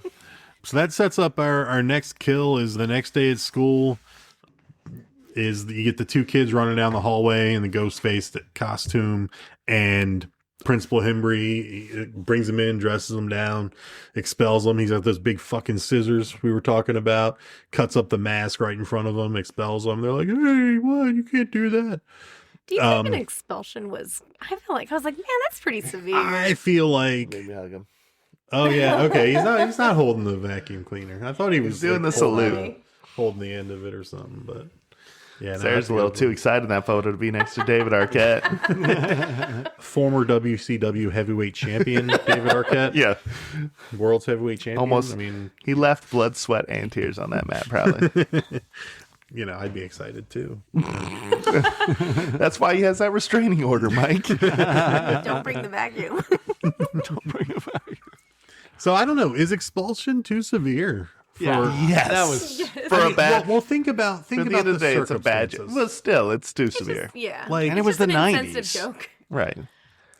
I think a suspension would have been fine. A couple of their classmates were murdered by this killer wearing this, and then they come parading down the halls in it. Expulsion. Imagine. I don't know what to compare it to, because I'm like if someone died okay. in a murder at your high school. Let's say They weren't let me wielding get a real dark. knife, This is going to like get an really actual dark. weapon. This is going to get really dark. If gosh. kids went to if kids went back to school the Columbine. day after I Columbine knew in it. trench coats, making fun of the events, right? To scare people. Would that be expulsion? They would make an example. You are They'd right. make They an would make an example of those example kids. to curb that, to curtail that behavior. Right. But I don't know if it'd be expulsion or like suspension In bad for taste. 10 years. Definitely in bad taste, right? Sure. But yeah, he's he makes an example of him, expels him, and whatever. Or maybe it's like the NFL. Like you give a harsh punishment, then they can appeal it, and then they'll be like, okay, we'll just suspend you. Or maybe they want you to think that those kids are Ghostface. Another Because they red were herring. expelled. Yeah, and they had the costumes on. And then maybe that's why the principal dies. That's true. That would be a good motive to kill that principal. Somebody was holding scissors on you like that. Yeah. Oh, he gets Look at Mary Marie coming up with You want to levels. talk more about this scene? He gets real close with those scissors, Too like, close. hold them up to their face and like. I mean, I think you it's damn near camera cut tricks. the kid's nose off. I know it's Camera camera tricks, but he's just whipping them around and Whipping it snipping them around, right in what? their face. And All then, right, and too then many when the kids leave, we get the most famous cameo in this movie. We get Fred, the get janitor, Yep. who's dressed obviously like Freddy 'Cause Krueger. what did he who's- call the kids? He was like, sons of bitches or assholes or something. And like Yeah. Fred goes, what'd you call me? No, not you, Fred. Oh, he's like little shits. Or Oh, little something. shits. What'd you call me? Not you, Fred. Not you, Fred. And who then was Fred that? says asshole. Who was that, Wes Mike? Craven. Wes Mr. Craven's the janitor. Wes Craven in Dressed the. in Freddy's garb, mopping the floor. Yeah. Did you catch Great that? cameo. I did. Okay. I didn't know it was Wes Craven, though, And yeah, it's Wes.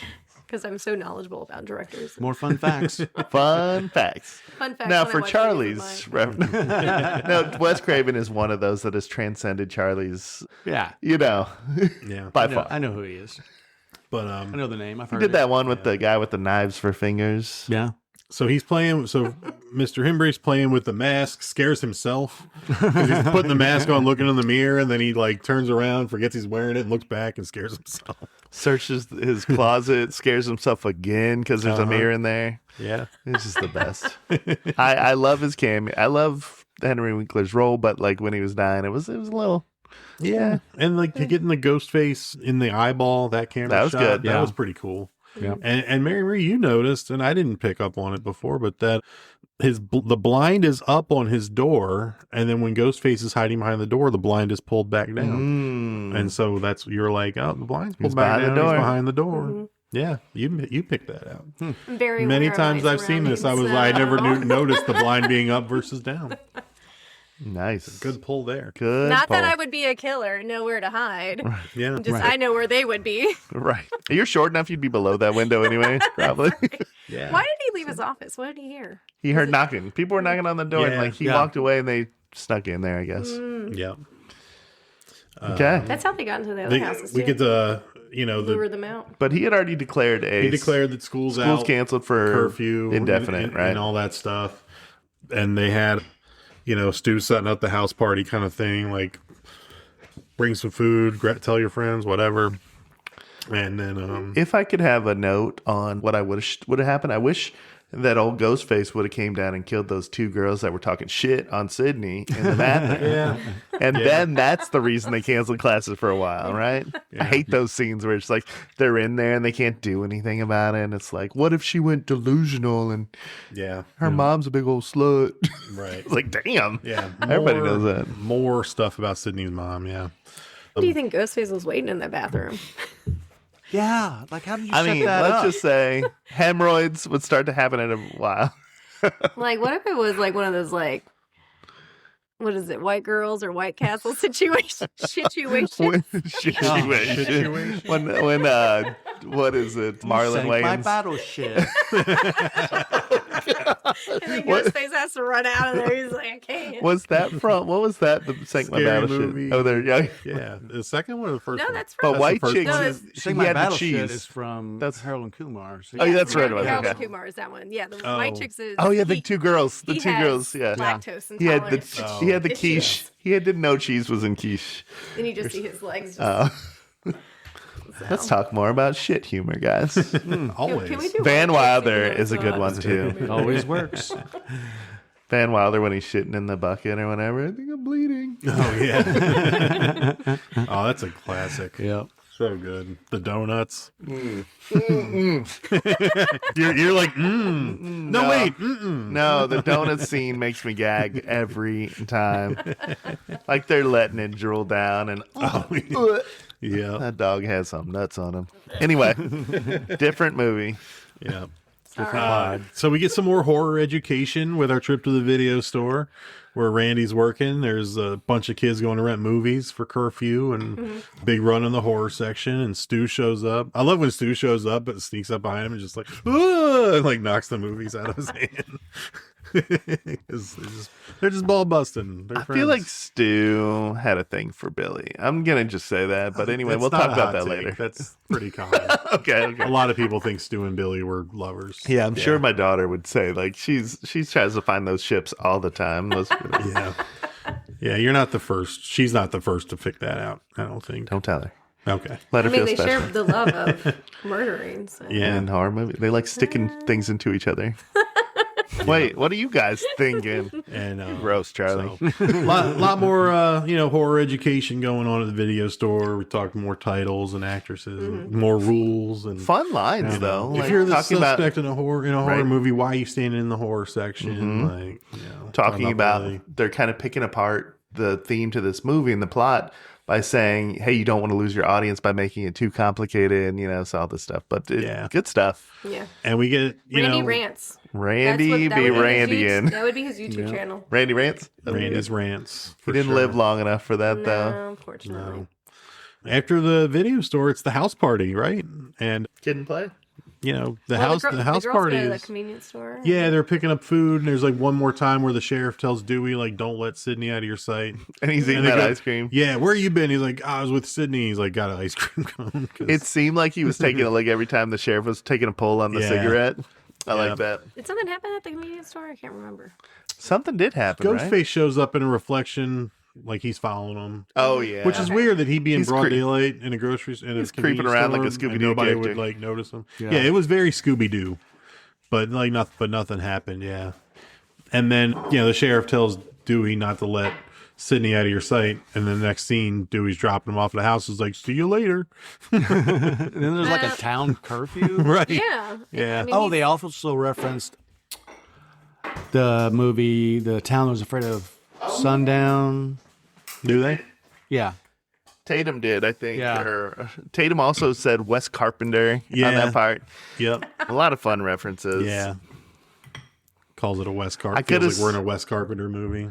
I almost guarantee you that they had it written where Dewey drops his ice cream cone and steps it out too. That would have been funny, but it was too much, I think. Too much. Yeah, over the top. That's a scary movie region. But it was great. If that would have happened, I would have laughed.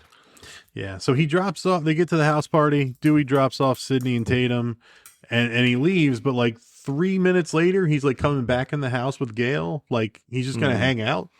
Gail was. I don't. He's trying to show off for her. For sure. Yeah. But it's like he was why would he be 24 like, for a hey, whole let's year. go inside. Yeah, like having dude, this you're 25 and it's a house party. We're high school students. And So- you're coming in like so you in saw your that. cop uniform. Like it's not cool. She laid that groundwork earlier that she might be into him, and then she asked if she could come along because with she him, wants to right? get closer to the story. And she wanted to put cameras and shit in there. Right. She's using him for ulterior motives. 30-second delay. It's not till later that He's I think not she's thinking with smitten. his right head. All Oh, right. right. So. What do you? I don't. I don't get it. We only have one head, right? Yeah, but what is he? Yeah, I don't know. But I feel like he was like gonna leave and be gone for the night. Then he rolls in like 3 minutes later, like he's just gonna hang out. So this is during that scene with the cigarette and the ice cream cone. We learn that Sydney's dad is number one suspect. Right. So Can't get a hold of him. right. Yeah, They can't get. They a hold didn't of stay at the hotel. Hilton. Like, Can't find him at the Hilton. yeah, can't find him anywhere. And that's when Dewey's like, "Is it possible a cell phone could have been cloned?" And the first time I saw this, I'm like, "What does that even mean?" What? I know the clones. What they do with the sheep. Right. I don't understand the AV part of this so Gail drops the camera and sneaks it in to the room. And then it's not till she gets back to the van and whatever 30-second delay. It's a delay. Yeah, but why? Because it's a remote, it's a wireless type thing, I guess. It has. I mean, I know new like how technology. TV works. Like satellites has to go up and come down, and Yeah. Got to go to outer space But first. that would. but it has would not nothing be to a do with from the 30-second time she delay. put it there to the time she gets back to the van. he asked Because that's what her- the cameraman says. Well, he asked her like, okay, so when did you like He noticed. place it and walk back because he noticed she was just in there and Right. she just walked. Yeah, he noticed the delay because she came to the door and he's still seeing her on the screen, right? Okay, so it wasn't something that was like she said it, then she had to get back to the van, then it would work, and it took that long. No. Okay. She was still there on the irony camera. here? And I think, did he say, like, how long did it take you to get here? That's like- Yeah, he's like, how long did it take you to get here from the door? Like 30 seconds? Like, that's how long the delay Yeah, is, like that's 30 what- seconds. So, yeah, I mean, I know like TV works, like I go up to satellites and come down, doesn't sound whatever, like you but it's do, Mike. But I didn't. But that little camera's not going to the Yeah, I know. satellite. That one's just Yeah. going straight to the van. Right. Yeah, but like, there's no But they wires, needed it right? for the They're- movie plot. But Right, I mean, that's yeah, ridiculous. I mean, because- it's the Right. technology at the time. At the time, Well, 30 I'm 30 with seconds. Sissy seconds. on this one. Even yeah, I'm then. with It's not Mary. like it's not like Bluetooth or something. Yeah, come on now. I've seen Charlie on a Zoom call where he's like 10 minutes behind. True. I'm kidding. Let's talk about the next kill, which is Tatum. Oh, Tatum. Poor Tatum. Let's pour some out for we Tatum. talked a little bit about it already, but is she credited with coining the term ghost face? Probably she's the Because first one to say it, yeah. Before she realizes she's in terror, she's like thinks it's role play. Like she thinks it's Stu, and she's like, Sydney will freak if she sees you in this. Like, take it off. And then she's like, "Oh no, Mr. Ghostface, don't kill me. I want to be in the sequel." And that's the first time they say Ghostface.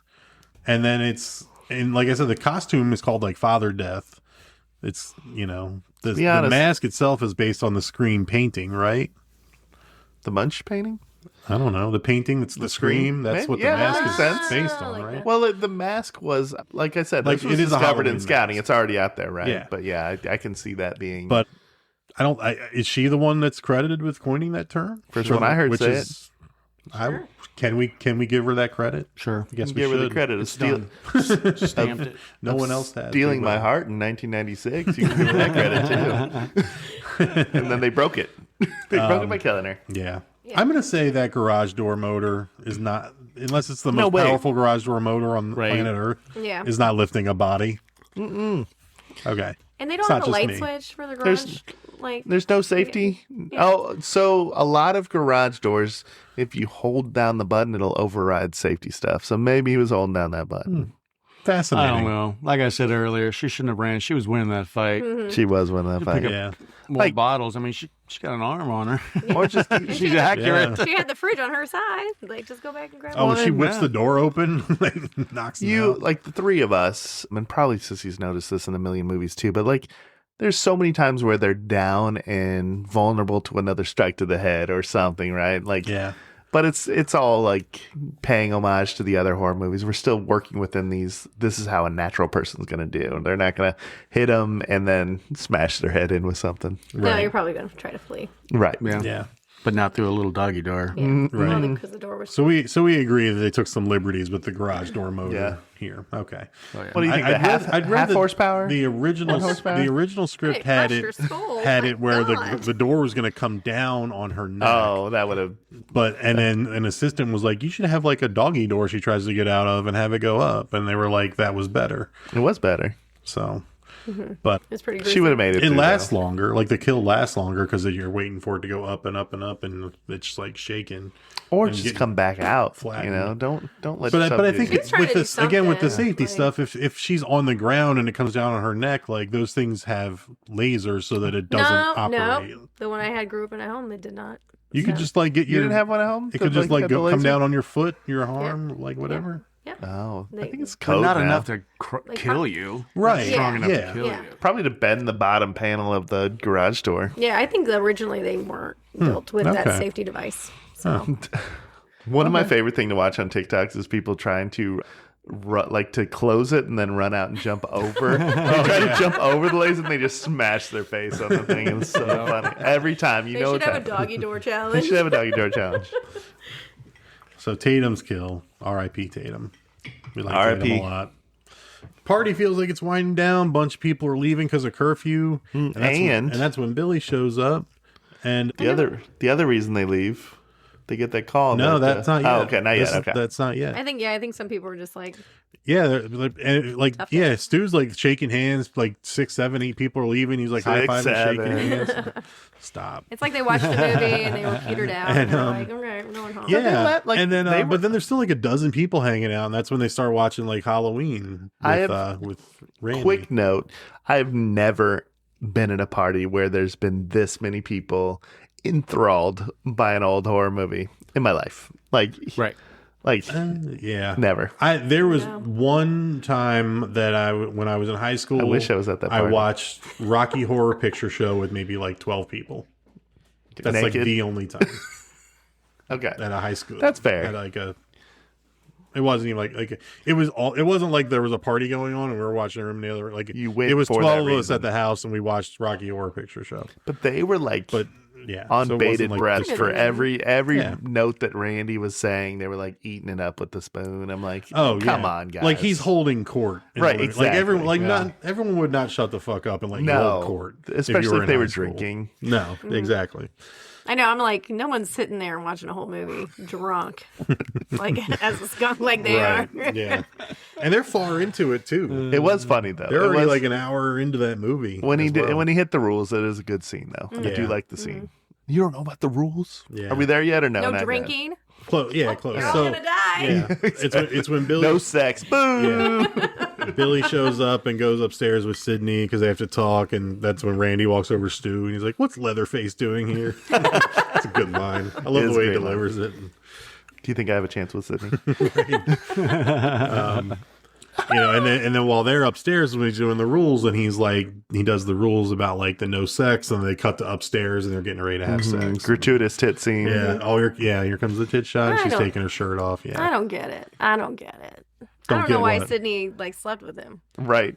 Yeah, Well, she could there's do a way couple better. reasons. One, she put him in jail, so it was guilt sex, I think.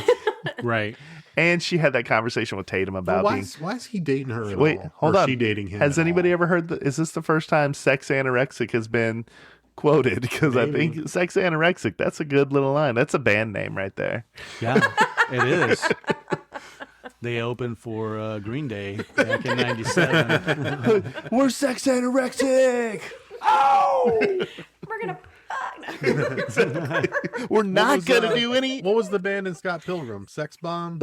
Sex bomb. Sex Bomb. Yeah. We're Sex Bomb. Yeah. 1, 2, 3.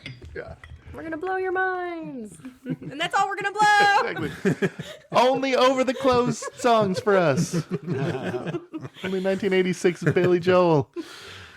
We only do 80s, Joel, sir. So it was like, Take because your I skate just wife didn't and get the understand why hell she outta had here. sex with him. I was like, oh, I mean, he's gross. So I'm just like, I don't know. I don't get it, girl. She Look at must him. She must have realized that he's not the killer. Mm-hmm. And I think she hoped. I it was think she hope. finally was like maybe guilty enough. I guarantee. Guilted into it. I guarantee you, she didn't get a big O from that situation. He was. No, she was thinking about his first phone call. I the know. whole She's time they like, were having sex. she's thinking the whole time. She's like, uh-huh. If it showed the sex scene, it would have just been a lot of her like just waiting for it to be over. I think. Mm-hmm. Charlie, thoughts on this? No thoughts. He was probably staying like away thinking, from like, that you're one. not gonna call Come me on, this. Charlie. Who did he call Talking after about he got teenagers arrested? having sex. Like that's probably where her mind went. They were legalish. 17's legalish. They were both 17. Maybe. I don't know. No. Mike, thoughts? No notes. This is Thoughts also on- one of those scary movie moments that I'm just like, oh god, I'll just think about that scene. Oh, that's so good. The bush was so great. Watched that with my mom. Oh my Yeah, god. Mike watched a man get stuck to the ceiling. Or no, Did you really Cindy watch gets that with stuck your to the mom? ceiling. Yeah. Oh my god. I don't think I did not know how dirty and raunchy it was going He to be. didn't stop it with the vacuum. No. You know, and then the Spider-Man to the roof kind of thing from Yeah. Yeah. You're like, I don't know what that is. What happened, Mom? No, I guarantee Mike was just like, we're just going to look straight ahead and not say shit. Yeah. That's all you can do. That's the only option. You Yep. can't Yeah. make a joke. Yeah. So, Yeah. Anywho, moving on. sex bomb. So that's when they get the phone call that Principal Hembry was hung up at the goalpost at the football field, and then the rest of the party leaves because like, we got to go see it before they cut him down. I thought it was weird that there was like a telephone tree for like the principal dying. somebody, you think that was, I mean, that's very possible that it was a telephone tree, but it's also possible that like a friend that wasn't at the party found out, right? Yeah.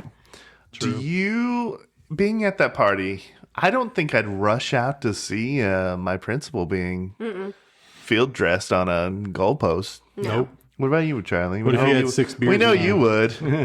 What if your tolerance is 2 beers and you've had 6 in you because you're 17? That's true. That's true. Well, I know that I didn't drink till I was 21. Not to brag. It's nothing to brag about. Oh, wait. Go outside, nerd. So you were a nerd. No comment. Go on, get. Sissy lived that more Drew Barrymore lifestyle. Okay, Sissy's a nickname for Mary Marie in case the cast doesn't, the pod community doesn't. What is my nickname, Mary? It's also our nickname for Charlie Sissy. We like to call him Oh Burn. So we get down to Dewey and Gail go for a walk because they found out that Dewey found out that Sydney's dad, or they found out that something was in the bushes, right? He had to go look for an abandoned car. They said there's a car in the bushes. We're gonna go check it out or whatever. Yep. And Gail goes with him. That was probably called in by Billy or exactly right? To get them away from the party. I'll start planting the seeds that it was her dad that did it. Mm-hmm. Yeah, Randy almost gets killed. This is when. Once they leave, this is when Billy and Sydney have finished and they're getting dressed. And then Ghostface comes in after Billy. Kills Billy. And we think he kills Billy. And we're like, shit, it wasn't Who's Billy. Ghostface? Holy fuck. What the hell? Yeah. Now everyone's had like, all my money what on the fuck Billy. is going on? And then the chase is on after Sydney. And she falls like out a second-story window onto a boat that's covered. Which how convenient. Yeah. Yeah, a flat top boat. No seats, no fishing poles, no fishing poles. Nothing. That's it was winterized. Lucky okay? fall. Mm-hmm. Yeah, lucky fall. And she finds her friend Tatum. And then she finds Tatum right Tatum. there. Womp womp. But she takes off running and to the van. I think she's just running through the field, and then she circles back. Did she get inside the Jeep, Dewey's? Yeah, she gets in the van first. Van first, right? She gets in the van. Oh yeah, first. yeah. And then she crawls. She saw the van from the window. Ghostface goes to sneak up on Randy, and they do the whole thing where Randy's warning, talking to Jamie Lee Curtis on Halloween, like look behind you, but he should be looking behind himself. Yeah. Mm-hmm. So and then Ghostface hears something outside, and that's Sydney circling back to find Dewey and Gail, and that's what alerts him to go outside, and she goes in the news van. And then 30 seconds later, they see Ghostface like leave the house. Yeah, because she's like, Randy, no, and they see like him leave the house, and then the door opens up, and he slits the cameraman's throat. The cameraman was going to go help save Randy. Is that what he was? Right? Gonna do? Yeah, yeah. Cameraman's a baller, man. Get out of there, kid! And then as soon as he opened the door, he was like, "Fuck." For our audience, we didn't talk about the cameraman. I don't know if he's a baller. He was a badass in Deadwood, and he was and other things. Have you seen My Baseball? And Franks and Beans and Something About Mary. So yeah, we get to the news van, kills the news guy, slits his throat. Yeah, then Sydney gets into Dewey's truck, but the keys aren't in there. When she eventually gets out, now she can't tell. Well, he told her that there's a door to get out the back, or she figured it out. The trunk was open because she couldn't. She couldn't get out both sides, and they're playing this game where this door is going to unlock, and she locks it. And I'm talking about the van. Sorry, where she climbs through. Yeah. Well, so when she gets out of the van, out of the police truck, Stewie and Randy are coming after her. She's got the gun because Dewey gets stabbed. Oh, poor Dewey. I forgot to. He does get stabbed in the back. Yeah. Stewie gets stabbed in the back as he goes back to the house. And then that's when she comes out, and then she doesn't know if it's Stu or Randy because both of them are coming up to her, and she's got the gun now, and she's like... Yeah, they're trying to convince her. Yeah, they're like, he's the killer. No, it's him. Randy. No, it's him. No, it's me. Like, and then what did she say? She says, fuck you both. Yeah, and shuts the door. And shuts the door. And then who comes out? And then... Who is it? Billy. Billy comes and knocks Billy's on the still door. Alive. Billy comes down the stairs. Oh, Billy comes down the stairs. Rolls down the stairs. He risked losing. He comes down. He comes down the steps, and then is it Stu that tries to get back in the house? And they're Billy both lets him knocking. in? Yeah. Billy lets him in, and then that's when he says the final line, like, gets the gun from her, and then Or no, lets Randy in. That's Randy. Stu's not there. Lets Randy in. It was like, Stu's gone mad. And then Billy says, we all go a little mad sometimes. Well, shoots him first and then says, we all go a little mad. Which is, no, he says that. Shoots him in the shoulder. Shoots him. Yeah, which is Anthony Perkins from Psycho. Says we all go a little mad So sometimes. he goes down.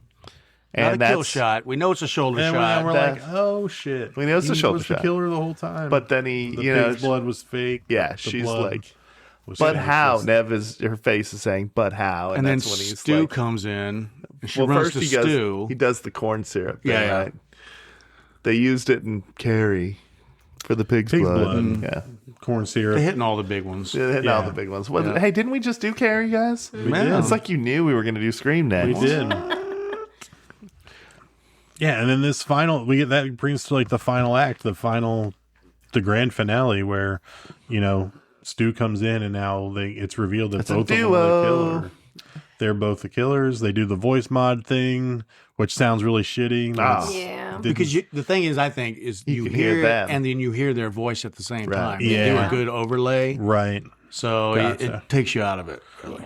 Yeah. What do we think about that reveal that there was two killers the whole time? It was Is it mind-blowing. cheating? It blew my mind. Mind blowing. I'm so glad Charlie said that because I was going to be like, it I was fooled like- my ass. And it was a really good whodunit. Yeah. You know, you're like back and forth, like on Billy. It's Billy. Then it's Billy not all the Billy. way. And then you're like, well, maybe it was Billy. gotta 'cause be maybe Billy, if but wait, the all phone these things call say from it's jail. not. Yeah. And then like Until he there's a got little bit of stabbed. Randy. There's a little bit of everybody. Right.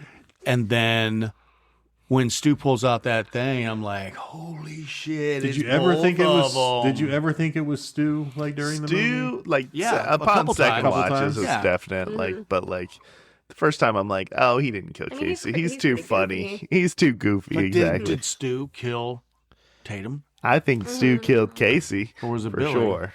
So yeah, let's talk about that. It might have been Billy. So I think in the beginning with Casey, I think it could have been both of them.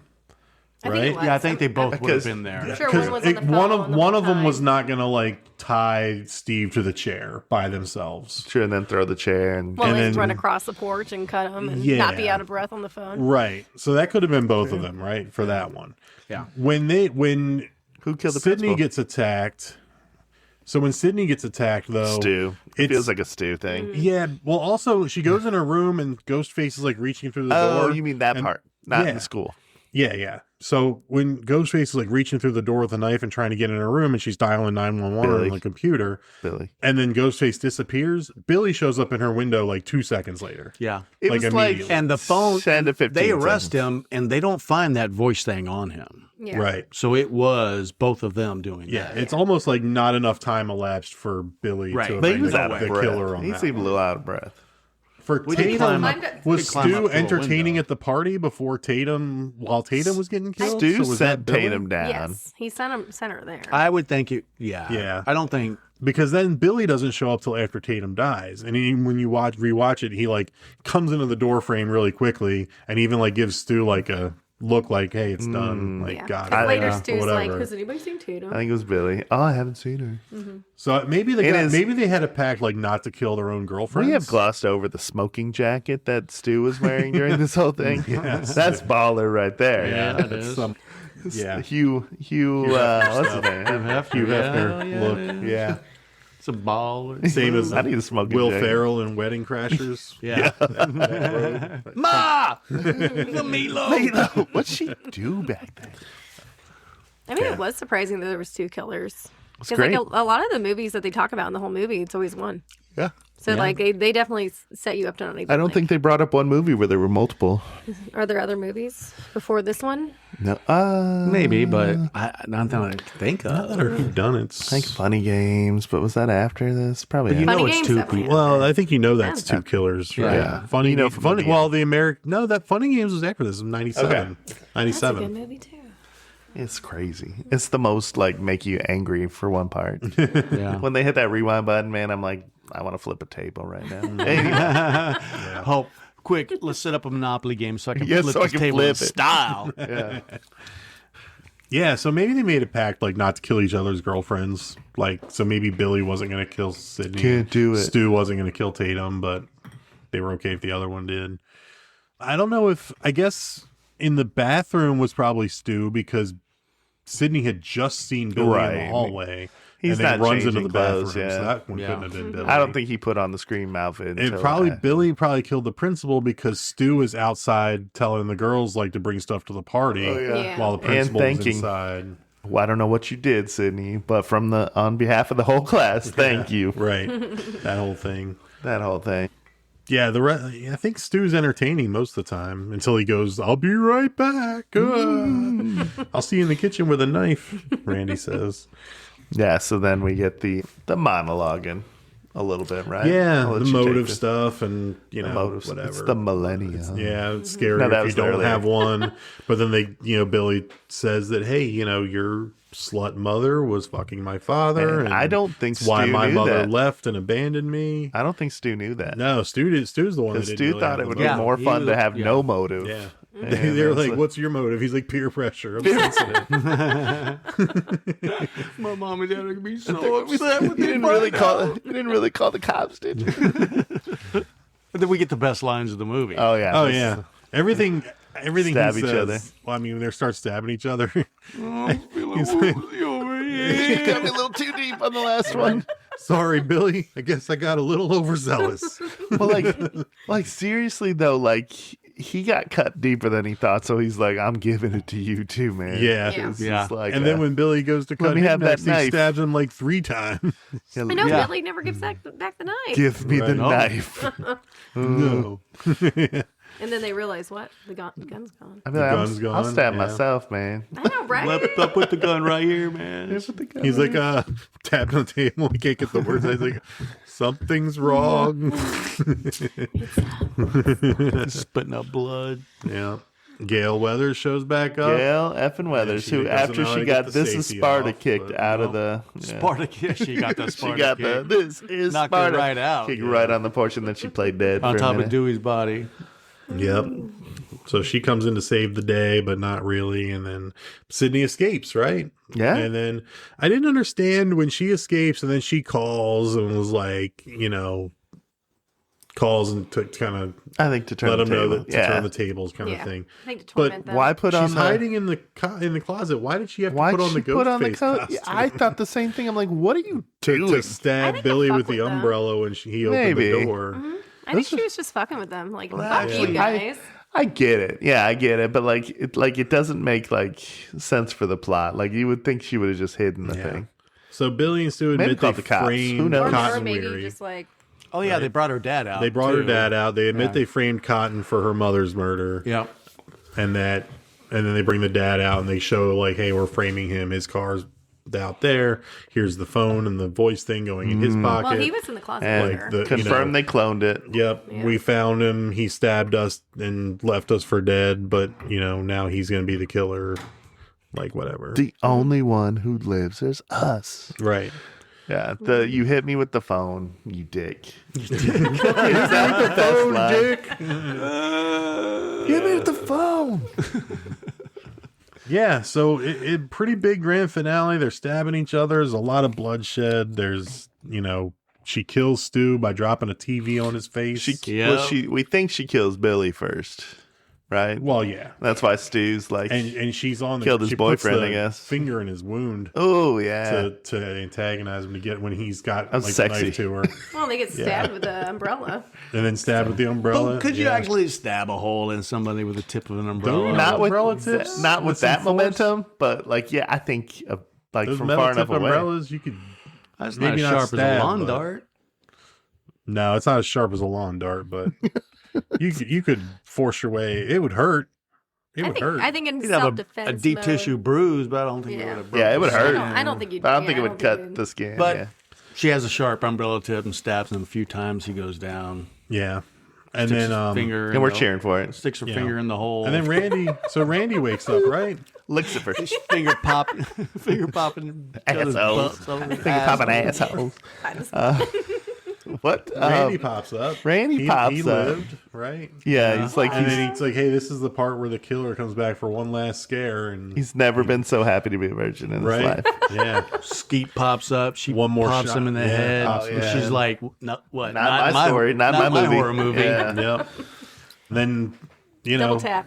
Cut to it's sunrise. The stretchers are taking Dewey away. I guess he lives. He gives a thumbs up, which comes up in later movies where characters are giving thumbs up as they're being, And then they, Gail goes to shoot her news story, which with who? Who are these kids that popped out of nowhere that are The like AV following Club? her with the camera and the boom mic? And who's her new? Who's her new AV crew? Club All of from a sudden, yeah. So easily replaced. Yeah. Or So and then that's it. Like, I mean, I think this ending. Gail goes into the house. Like, Yeah. I'm like, you ain't going up there, even if you were like witnessed it. Like, the cops are. Oh, the cops had to have roped that off by Yeah, it's a now, crime scene. Yeah. It's Gail Weathers, okay? She can go wherever she motherfucking No, wants. Gail Hailstrom can go wherever she wants. Did this ending work for you guys? Yeah, it was good. It worked Yeah. for me. It's fucking Good iconic. ending. I mean, especially incredible finale. if you include all the funny jokes and like Oh stuff. yeah, when they're stabbing each other. Yeah. Yeah. Stab. Very quotable movie.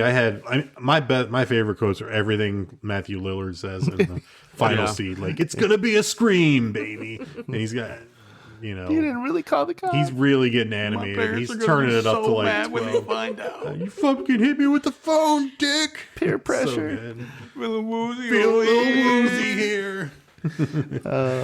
Everything he says is just like he's dialed up to 100. Right. So I good. think Quentin Tarantino needs to watch this again. Right. Let's see. What else did I have? Here's a question for you guys. Is Dewey good at his job? No. No, he's 25. He doesn't know what the fuck he's young. doing. But like he wants Dropping to people be. off at house parties when he knows there's a killer out. Sheriff told him, do not leave her side. He's worried about Drops Gail her off and touching his leaves. dad. When I'm wearing this badge, you have to call me Officer. What's her last Yeah. name? Right. Officer Riley. Officer Riley. And Tatum's like, shut up, Dewey. Shut up, Dewey. They're like, he's like, that's my supervisor. She's like, the janitor's your supervisor. Tatum's baller, you know. Yeah. Yeah, Tatum don't give a He's shit. like, shut the fuck up, Dewey. It doesn't even say like, actually, my name's Dwight. They just Yeah, we keep learned that calling later. him Dewey. Dewey. Yeah. I think in the I second like movie it. he starts demanding. They a little bit more related respect. because her name's ridiculous too, right? That's her real name, Gail Weathers, right? Mm-hmm. Sounds like a meteorologist, as she says.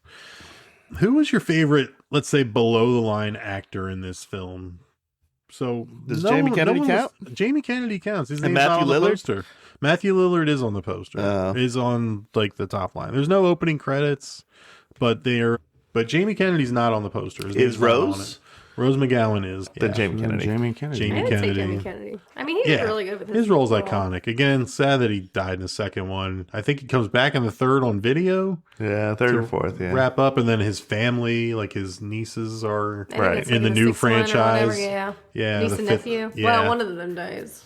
Yeah, Right. but they carry on his legacy of the rules and all that Yeah, stuff. his nephew and niece become Core 4. Yeah. They're part of the Core 4. Yeah. The Liev, 4-4. Parkour. Core 4. What? Liev Schreiber's in this for 7 seconds on God, TV. God. As Cotton Cotton Weary. Weary. Had he Right. done stuff Bigger role in before? Scream 2, Cotton Weary has. So why did the guys pick Cotton Weary to To frame. Like, was Latest- Sidney's mom sleeping with like all these men at the same time? Sydney's That's what it mom sounds was. like. Yeah.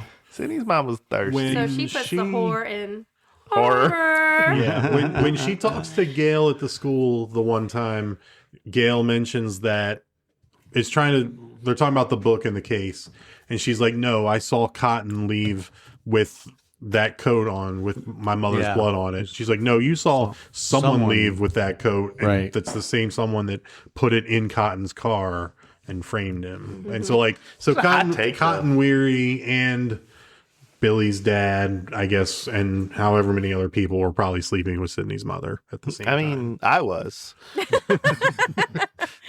Good. Everybody. He's like, yeah, I know. would sleep with Neve Campbell's mom. It's like a Ooh, merry-go-round. Did you see that picture on there? No, I know, I right? don't think It wasn't, yeah. she was not thirst trapped. That's for Maybe sure. she just wasn't very photogenic. I mean, okay, so somebody's got to be there at last call at the bar, and that's what she was, I think. Yeah. Because dude was out traveling, salesman all the time.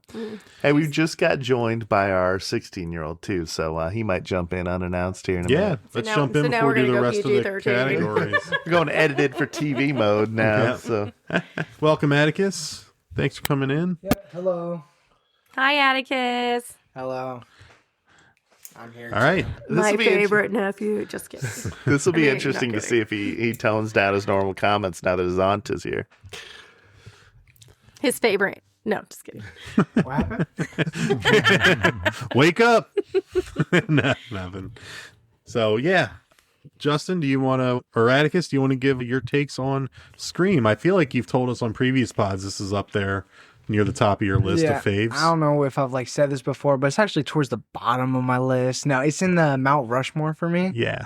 It's like Rushgore. Rushgore. Mount Rushgore. Okay. Mount Rushgore, I get. Well, it's not really. I won't even put the gore scale on this. Isn't high though. Yeah, we'll get there. Matter, okay. I guess it's still in a genre.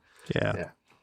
Okay, Mount Rushgore. So, Scream. This is one of the first horror movies I think I saw. So it has sentimental, and I watched all of them with my mom. So it was just something me and my mom did. So it just stuck with me. Yeah. Oh, it's so cute. It's nice. Sentimental value. Sentimental. Don't watch Scary Movie with your mom like this guy. Aw. The movie Scary Movie. I know. A little raunchy. Oh, I know. Yeah, I always thought it was a funny. It's not intentionally funny, but there's some funny parts. Towards the end, oh yeah, my parents are gonna be so mad at me. All of Stu when they find stuff is hilarious. Yeah. Who's your favorite character in this? Stu.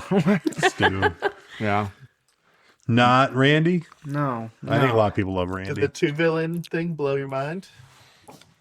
No, because I knew so I knew Billy was definitely Billy had to be bad, Billy right? had to be, and when he was in jail, I was like, oh, there's probably two people.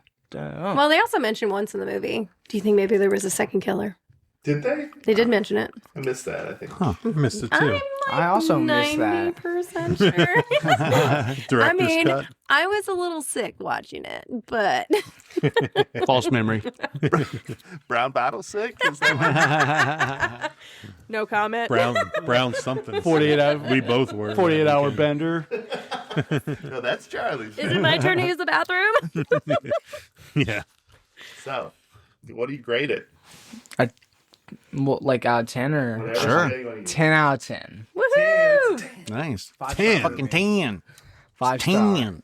Okay. Is it your number one? This is probably my number 1 or number 2. Heretic is up there, and Scream is they're right next to each other, neck and neck. I heard you guys had a Heretic. fan mail for Heretic. We got some fans that want us to do Heretic for her birthday. We have a fan named Nicole that wants us to do Heretic for her 36th birthday, and we are going to do it. Yay! Yay! Are you going to be the special guest? I'm always the guest. Well, usually. Your mom's special. Roll out the red carpet. Nah, you don't get red carpet no more. Nah, hell no. What else? You said favorite character. Let's let Mike direct us through the rest of the categories here. All right. Atticus will jump in as well. Which kill was the best? Charlie, go first. Let somebody else go first. I'm just Justin, looking go at the menu. It's got to be Stacy for me. Is the best kill. Stacy? It's the toying with her ahead of time. Who's Stacy? Isn't that Beginning? Casey? Casey. Sorry, Casey. Casey Kasem. Drew Barrymore's character, the cat and mouse, the introduction to them asking her the questions, followed by the reveal that her parents saw. It was just that one's the most memorable. For me, I think it was Stu. The TV on the head. Yeah. In your dreams. I was that thing for you. Yeah. What about you? Mary Marie, best kill? I like Casey's kill. Agreed. Casey Stacy's kill. I like just when she finished off Billy, just the shot to the head. That was That rewarding. was That was very much rewarding. Yeah. I think, Casey's kill, I think, was the best. That whole, it's a 13.5-minute sequence. And it's Scariest part in the whole It's so good. And it just, Drew Barrymore acted the shit out of it. And it still gives me chills. It was so good. Steve. Poor Steve. Steve was like, why am I even here, man? Leave me alone. Bruh. Yeah. We won't be I've never heard the sound of guts spilling out before until this movie. You can hear it. It did spill. Good. Okay, so we'll talk about that in the gore, I guess, but could you escape this? Yes. Yeah, as long as you're not in creepy Billy's circle of friends. No one was killed randomly except for maybe the cameraman. maybe the principal, but yeah. Maybe. Well, even like I don't think, but mostly everyone was targeted, right? Like there was it was Sydney for a reason, and it was like everyone was but targeted. Sydney was actually beating the crap out of them. All of them. Like all of them was beating them up. So like I was like, even Casey got a good shot in. Yeah. I would be like Spoon and like box him, dude. Like Spoon. Yeah. So I guess we know Billy's motive for wanting to kill Sydney or to play these games with her. But why does that drive him to kill Casey, Steve? Like, what's their relationship? That's the flaw. Is they didn't But that was establish- Stu's ex. I think Stu wanted to kill her. So that's the motive. Yeah, for that's that the one. motive. But like the goal was to string all these together and have Sydney as the last one, right? Frame her death. I think they wanted like an iconic serial killer. Right. Like so in they the had scary they had to movies. pile up the bodies, And to not have just deniability because not just kill the person. It is a year from the death, so like Yeah. it was a whole like they could deny it. a sentimental thing. Say Neil was the one. And, right. Okay. I got you. Who was the dumbest character? wait, I didn't get to see if I'd survive. Oh, I'm sorry. I thought we all said yeah. Thanks a lot. Would you Now, survive? I know the rules, so I think I'd survive. You're a virgin? Definitely the virgin. At the no comment. Atticus would survive. I would survive. Yay. Would you? I think. Let's see, Atticus. Would you survive? I like to think that I would go into like. Why would you survive? Go into some like Sydney, like I ain't gonna die. You're not gonna kill me. Kind of like survival mode, you know. But I know the importance of the double tap too, right? Oh yeah. Hit them, you keep hitting them until they But cannot. I'm also, get I'm up. like, I don't know how to shoot a gun, so I'm like, I would be like Gail with the safety and be like, I don't know. True. So, but I know how to handle a knife, so. Yeah, No safety on a knife. Our culinary school person here knows her knives. I'd be like, you want to be slice and dice Julian style? crinkle cut. All right. Who was the dumbest character in this movie? The principal. I have some candidates for you guys. Okay. Throw it up. We've got the principal, we've got Tatum, and we've got Stu. My reason for got another Tatum is candidate. trying to get through the doggy door. I got another Yeah. That was candidate. pretty Okay. stupid. What you got? A Stu, my reason for that is just going blindly along with Billy.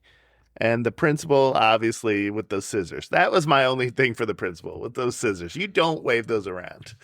And where the fuck were those scissors when he was getting murdered? True. Right. Did he get murdered with the scissors? Because that would have been great. That would No, have No, it was that the knife. knife. Mike, who are your additional characters? Dewey. Dewey's so bad at Oh, his yeah, job. Dewey's- No, I guess we're just dumb characters. Dewey. He's so bad at his job. He is not the brightest brain. I'm in the voting box. Dewey. Yeah. He gets manipulated by Gail. I mean, he just. I'm going to wager that he was able to get up and fight, but he laid there like a. You know what? Maybe he was smart. And he was that like, might have been the smart move. Right. I'm just going to pretend I'm dead No. till this is all Play done. dead against brown bears and psycho killers. Yeah. Qu'est-ce que c'est? He tries to make up in the second movie, doesn't he? He tries to be a little bit more brave. Please. Yeah. Spoiler alert. He never mind. I won't spoil anybody's Scream movie. Oh my God, they've had 20 years to watch it. No, this later. point. Like he lives until he doesn't, right? Mm-hmm. There's one of the movies he no longer Dewey. lives. Right. Why are we saying this? Yeah. Now you just spoiled a whole Spoiler alert. thing. It could be 2, 3, 4, 5, 6, or 7. You don't know. It's one of those. Or 8? Body count, guys. That's a personal question, Mike. 5. 6, 7. 8. Seven's the answer. I just want to say It's one more. it's 8 if you count Sydney's mom, which Oh, I of course, I don't was because that No, was it before happens the before the movie. events that happened prior to the movie. So it's Right. it's 7. You mean the tramp? Oh, sorry. Being mean. Is that how many times her pussy was murdered? Damn. God damn. She got destroyed in multiple. Never mind. Wow. Jesus. Sorry, I forgot we were keeping this PG-13. Yeah, Mary Mary's on her second Cutwater. I tried to keep 2 it in, hours. but I couldn't. Gore score, guys. Scale of 1 to 10. How gory is Scream? I'll lay out 5. I'll do 5. lay out some evidence. There are some guts in the beginning. There are some throats being cut.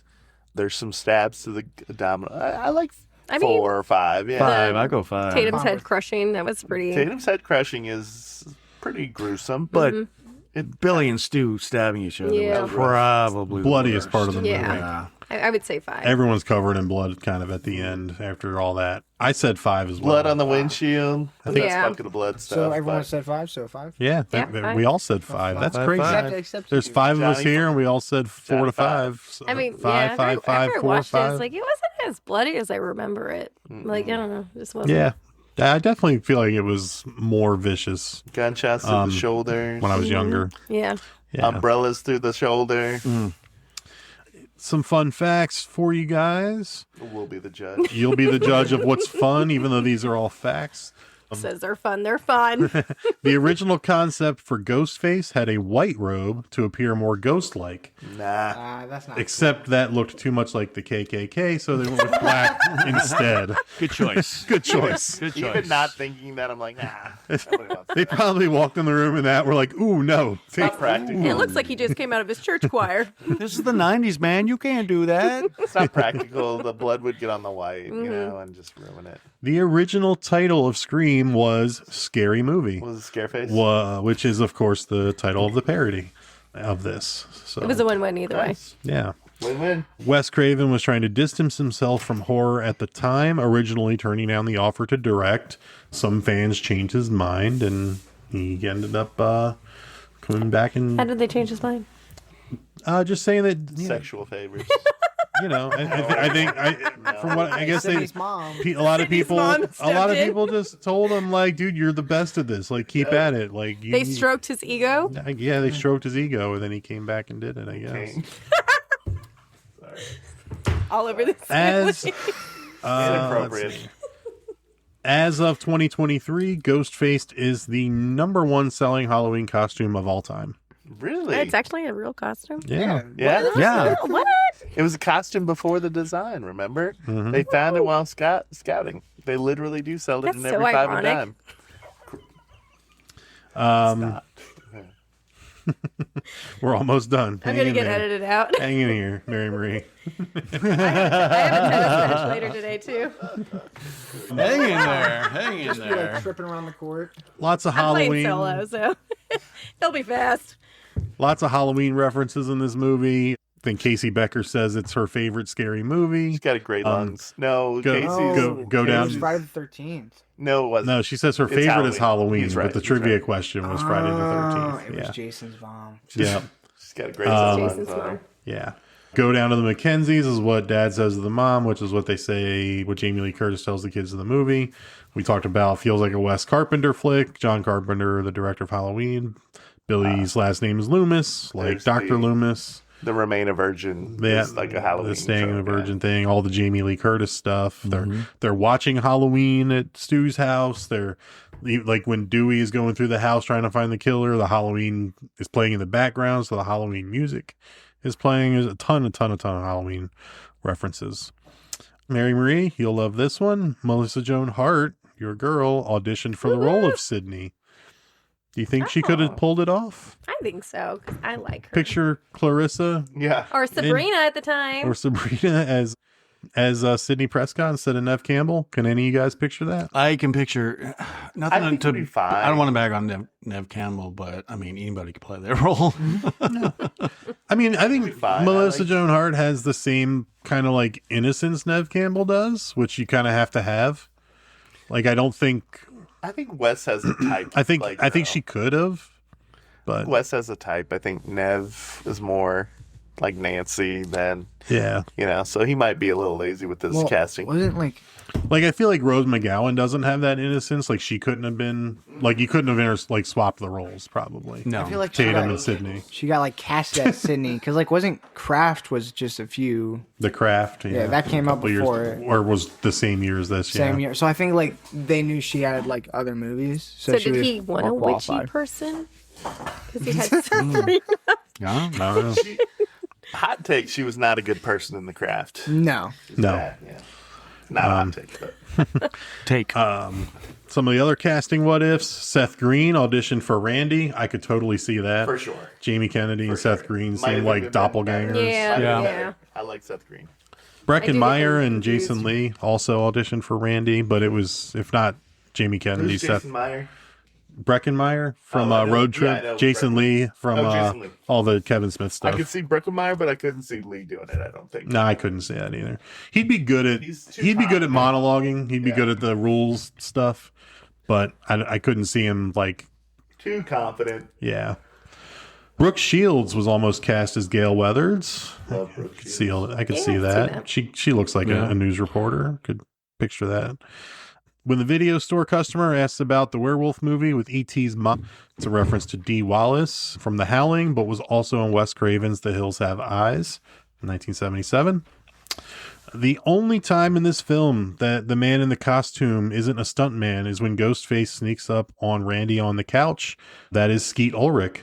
He asked Wes Craven if he could wear the costume one time in a scene. The only time they didn't get their ass kicked. Yeah, exactly. He walks in and walks out. So that's the Neve only Campbell time it's at not a least stunt. wears it more than him. Right. Yeah. He couldn't be shown up by a woman. He's not. He's like a twin. Let's see. Atticus Talked just pulled about up that Seth one. Green, and he's like, he's like a twin of Jamie Kennedy. Yeah. Oh, yeah. They both I mean, have like red earlier- hair, and I'm not gonna lie. they Earlier, kinda I was look like, the "Why same. didn't you guys like mention Austin Powers?" And I'm like, "I'm not gonna say it. I'm not gonna say it. Maybe it's the wrong actor." You're right. It was the wrong. Good job. I didn't want to sound stupid earlier, so I'm just gonna sound stupid now. You're fine. You don't sound stupid. Blame it on the Cutwater. Dewey was supposed to be dead, but they filmed him being taken away on a stretcher just in case they wanted to bring him back. That's why and once he's stabbed in the back, he's inconsequential for the rest of the movie. I like it. Mm-hmm. Yeah. Okay. Were they trying to decide if they like David Arquette? They were trying to decide if they, like with the sequel, like if this goes on, do we want him to be a character? So they filmed him being taken away on a stretcher, and they waited till later to either put that part in or leave it out. I don't know why If they they made left such it a out, he'd have been stupid dead. character. By putting it in, he's alive. But like in theory, like they could have. Nobody would have batted an eye if he actually lived through and he showed up in the sequel without the stretcher scene, right? Yeah. So in Scream 5, when the franchise reboots, okay, Sam Carpenter is our new protagonist, right? Spoiler alert, movie came out a few years ago. If you haven't seen it, the new protagonist is Billy Loomis's daughter, okay? Billy Loomis must have knocked up some other girl in high school for this to be possible because he dies at the end of Scream. Sydney. So he dated Sydney for 2 years, I think they mentioned. They've been together for a couple of years. While her mom was right. So he was either 14 or 15 fathering a kid. Oh, wow. Or is just unfaithful with Sydney. I think he cheated on Sydney. Well, did he have a motive to date Sydney? Was that like No, was I the think whole that was dating? just to get close, right? They were already dating when her mom was cheating. Well, that's gross. Her mom was like sleeping with her boyfriend's dad. So God. Oh yeah, that's rough right there. How would that gossip not have like the Halloween? Yeah. Sorry. Yeah. How would that like gossip not have gotten around the school that like Maybe she went to a different one of those school. classic excuse. She goes to a different school, you don't know her. She doesn't even go here. She doesn't even go here. You wouldn't know her. And She lives in Canada. I also think Billy would have been upset when she said, "Your mom left." I think he would have been like, "Bullshit." I think he would have been pissed and been like, "Your mom slept with my dad like a hoe." Yeah. So are we saying Billy just not faithful to Sydney? Yeah. Yeah. Not addressed it really at all. Does he seem like a faithful guy? He doesn't seem like he has a moral compass. Exactly. Period. Yeah. He promised over the clothes stuff and went immediately under the clothes with his Exactly. He was manipulating her. trustworthy. He was like manipulating her to like get in her panties. He Me Too'd her. Okay. Horror Hall of You really Fame. want to be in this movie, Sydney. Horror Hall of Fame. Wes Craven for director is already in our Hall of Fame. Yep. Ghostface. Mortal Killer. Ghostface the Multiple character. people. We got to talk this through. But it's not the same person. Multiple people play Ghostface. Multiple people are the killers. But is just Ghostface the killer? I think Ghostface. Can it be is- like ambiguous and like Ghostface the killer is in the Hall of Fame? I say Ghostface the killer is not. I say Ghostface the outfit, the mask is, but like I can be. So it would have to. I So second that. would it have to go in the prop wings and not the mortal Well, villains? I think Right. if you're just saying Billy Loomis and So you'd have to say are Billy Loomis and Stu Macher horror Those are Hall And of they Fame. might those be. are horror Hall of Fame They might killers. be at that. Because like who does like when you think Scream, you're thinking Scream 1, Billy Loomis, and Stu Makaraka. Anytime you think Scream, you think of the mask. Macarena. Run amok. So to me, it's just people taking advantage of the costume Right. and using it to their advantage. Costumes in my book. Yes. Okay, so then for props, it would be the costume. Yeah. But candidates would be Stu and Billy. But Stu and Billy are immortal Maybe comedic more. villain candidates. Okay. Do you have like horror famous one-liners? We should. Should. Best lines. Best quotes. Put them on the wall. Because you guys also, what was your Silence of the Lambs? You guys quoted that one a You're a lot. big old fat person. Big old fat She's a great big fat person. Or are you talking about when Mike displayed Baltimore Hannibal Lecter? You guys don't stand in the mirror with your Plum Island. Plum Island. Is that down the ocean? We better leave on Friday. Or Hey, the traffic will be hell. Hold on. Let's stay on track, okay? If we wait till Saturday, the traffic will be hell. Okay. Sounds kind of Chicago-ish a little bit. It's got a little... Sorry, didn't mean to do that. That. What is that? 2 cut waters in. Yeah. or Baltimore speech impediment. Yeah. Like Garrett County or something. You didn't say Wooder because that would be Philly, right? That's Baltimore Water. too. Baltimore says Philly. Water. Oh yeah, Water. Warsh. Yeah. You guys should have your like own little like category though, like your. Should we do like which characters from Baltimore for every movie we do? That'd be fun for Mike. You should each come up with your own like category for your Hall like of a Fame. wild card category. Yeah. Wild card. What's your favorite scary movie? Movies not to watch with your mom. Like a special award for each one. Yeah. I like that. Movie props. Moving on. Movie props you want to nominate for the Hall of Fame. Mask. The ghost face, costume we talked about. The knife. I think this is a unique knife. I think you can pick this knife is out. a unique It's knife, not just a kitchen but- knife. It's not a chef knife. When do you see the knife? All the time. wiping And he off keeps the whole wiping the time. blade. Yeah. It's a unique knife in my Kind of like opinion. a hunting knife. It is. Yeah. worried It's about, like a like, buck knife. Yeah. I think the voice changer. Cross-contamination with Yeah. the blood. The voice changer. Voice is also changer. good. Voice modulator. Yeah. Yeah. Atticus with the voice They- changer. That's- With the cell phone, with like the cellular 1996 flip telephone? phone, with the cellular telephone. Do they in other movies? Do they do the whole like knife wiping off thing? Yeah, I think so. Like They do it in 'cause every I mean, movie. they make it very distinct. Nobody wants to give anybody hepatitis and have them On their die way from out the brain, door. right? Like, Yeah. I'm gonna stab you, but I ain't gonna Because stab you with I know this. sometimes we've been contentious about like Jason's machete. It's like, okay, but it's just a machete. This knife looks It like it is- stands out. it does to me. stand out. Maybe it's part of the costume. If you put 5 knives on a table, I can tell you I which can one was pick from out Scream. Which one was from Scream? Yeah. But if you put just that knife on the table, would you say that's the Scream? Yeah. No. Then The shape of that's it. the answer. What's I can tell it's from Scream. It does have a little like tit to it, Yeah. okay? I can tell. almost like you could turn around and use it as like a spinning thing. All right, I think Yeah, they it's a mostly look hunting the knife. It's same, not a but kitchen whatever. knife. It's not a chef knife. It's not a butcher knife. It's not a cleaver. It's You know. like a hunting knife. Mike really, It is, yeah. He really focuses But- on just the tip. Is what he focuses Jesus on. Christ. Well, what if you had a mannequin and you just had the whole costume on and you just had a knife in the hand? Yeah. Yeah, Good it's with part of that. the whole thing. Good with Okay. that. Yeah. Good The with whole that. ghost face. The whole ghost face get up. Good with Would that. you agree, Atticus? What about And those the giant phone scissors? and the voice And the modulator. No giant scissor. Scissors. I mean, they are giant. One fun fact I was withholding till we got to props. In Principal Henry's closet, Henry Winkler's closet, is the Fonz's leather jacket. No. Is the Fonz's leather jacket a Hall of Fame horror movie prop? Yes. No. It's the Fonz's leather It is jacket. a Hall of Fame.